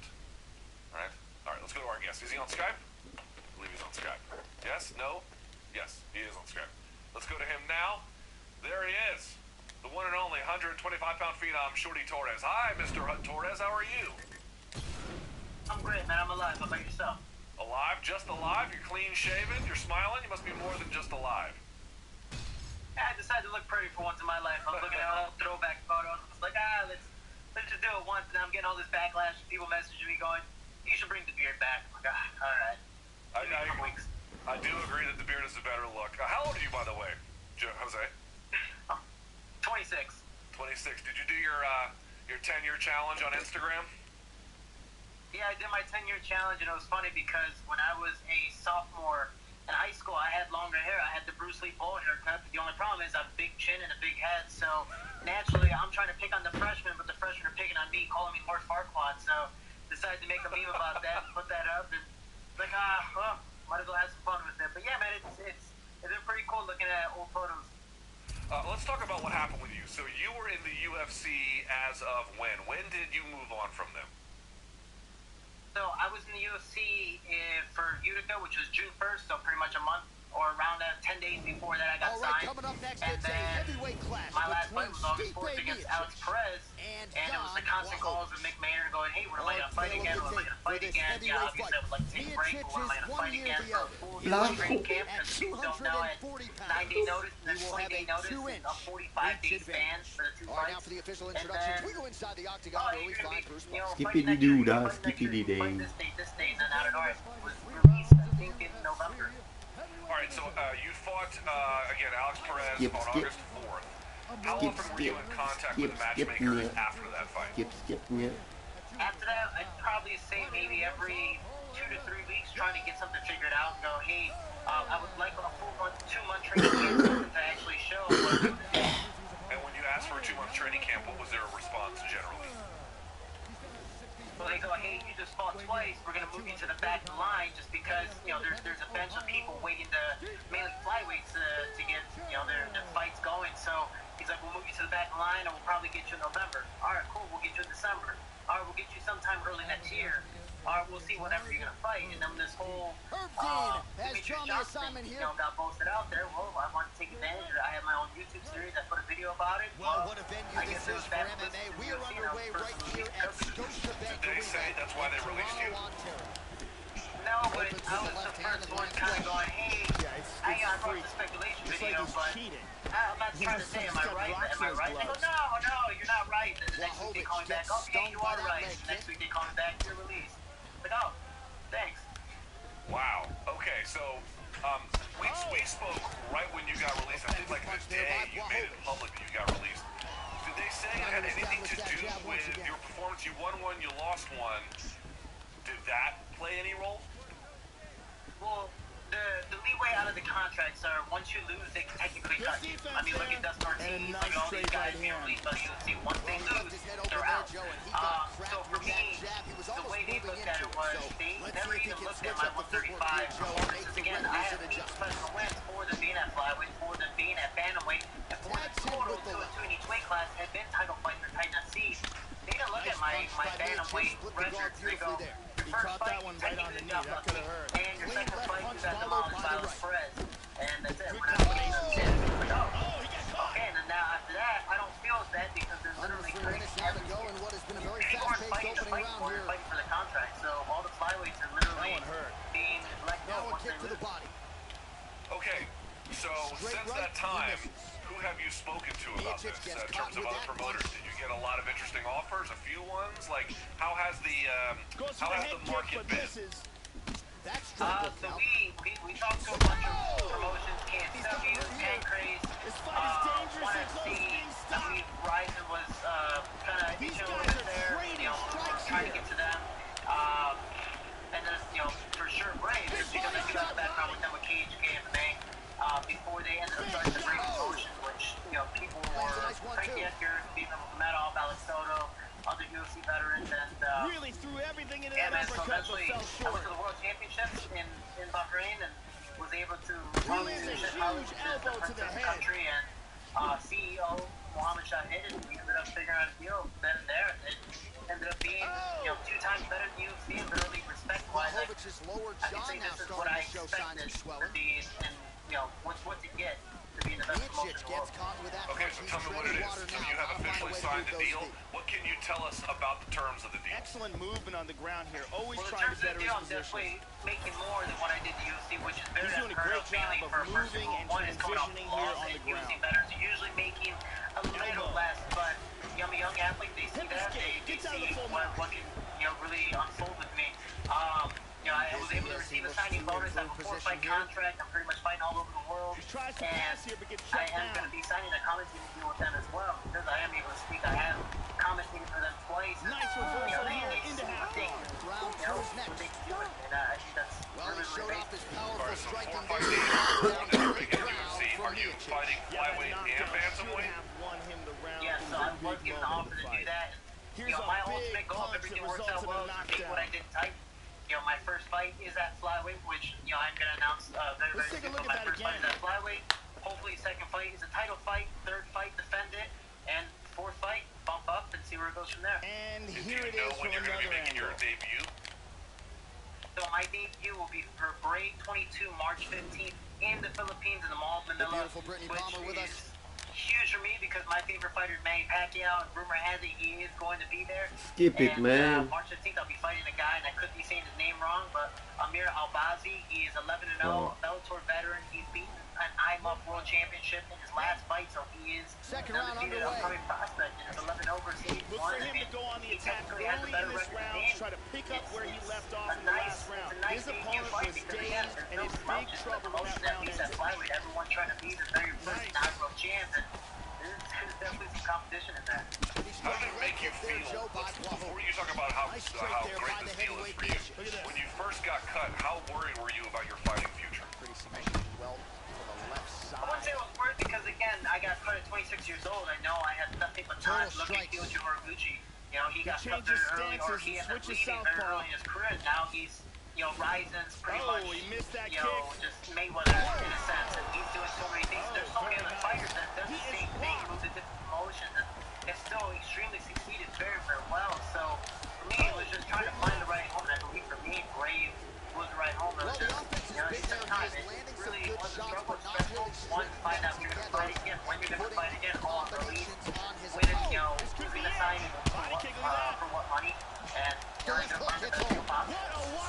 And now with this deal, I mean, is this better than even you had hoped? Like, when you think about what was realistically possible and what you ultimately signed, how close, how far apart are they? For him thus far after a somewhat what I got with Brave now is what I expected found his striking range. You know, you see the UFC is the biggest promotion in the world, and the most popular promotion. This could be it right here. Expect them to respect their fighters to the fullest, do this, be communicating with them, and just keep everything in check, but it wasn't. For at least my experiences, I learned that we're just very, very expendable. And I see a lot of veterans, I talk to a lot of guys that hit the fighting UFC, and it's like, well, you know, once you're in, that's it. You have to fight. You're not their you're not their champ, you're not their, you know, brand or team they have that they're really trying to promote. Then ZN. So for me, that's what I was. Again, 45 days, 2 fights, I lose 26 to 28 pounds. They didn't care. It was either you fight, or that was my contract for August 4th. Either you fight now, in 28 days' time, you're probably not going to fight again until next year. It's like, that's more than 4 to 6 months, and I don't know when next year is. I don't know if you're saying early next year, mid next year at the end. So you're gonna hold me for, you know, my I got the basic contract. How long is that gonna last? You know, I still have to pay my bills. I still have to do different things. I still have to now, in a sense, be an adult. So it's it was a struggle, but with Brave, I had no worry whatsoever, and I know I'm being taken care of very well. Now, I have to ask one question about this. I just have to do my due diligence. It does sound like they care deeply for you, and this is going to be a great deal. It is tied to the Bahraini government, which does have some human rights issues. Any concern about it being in business with them?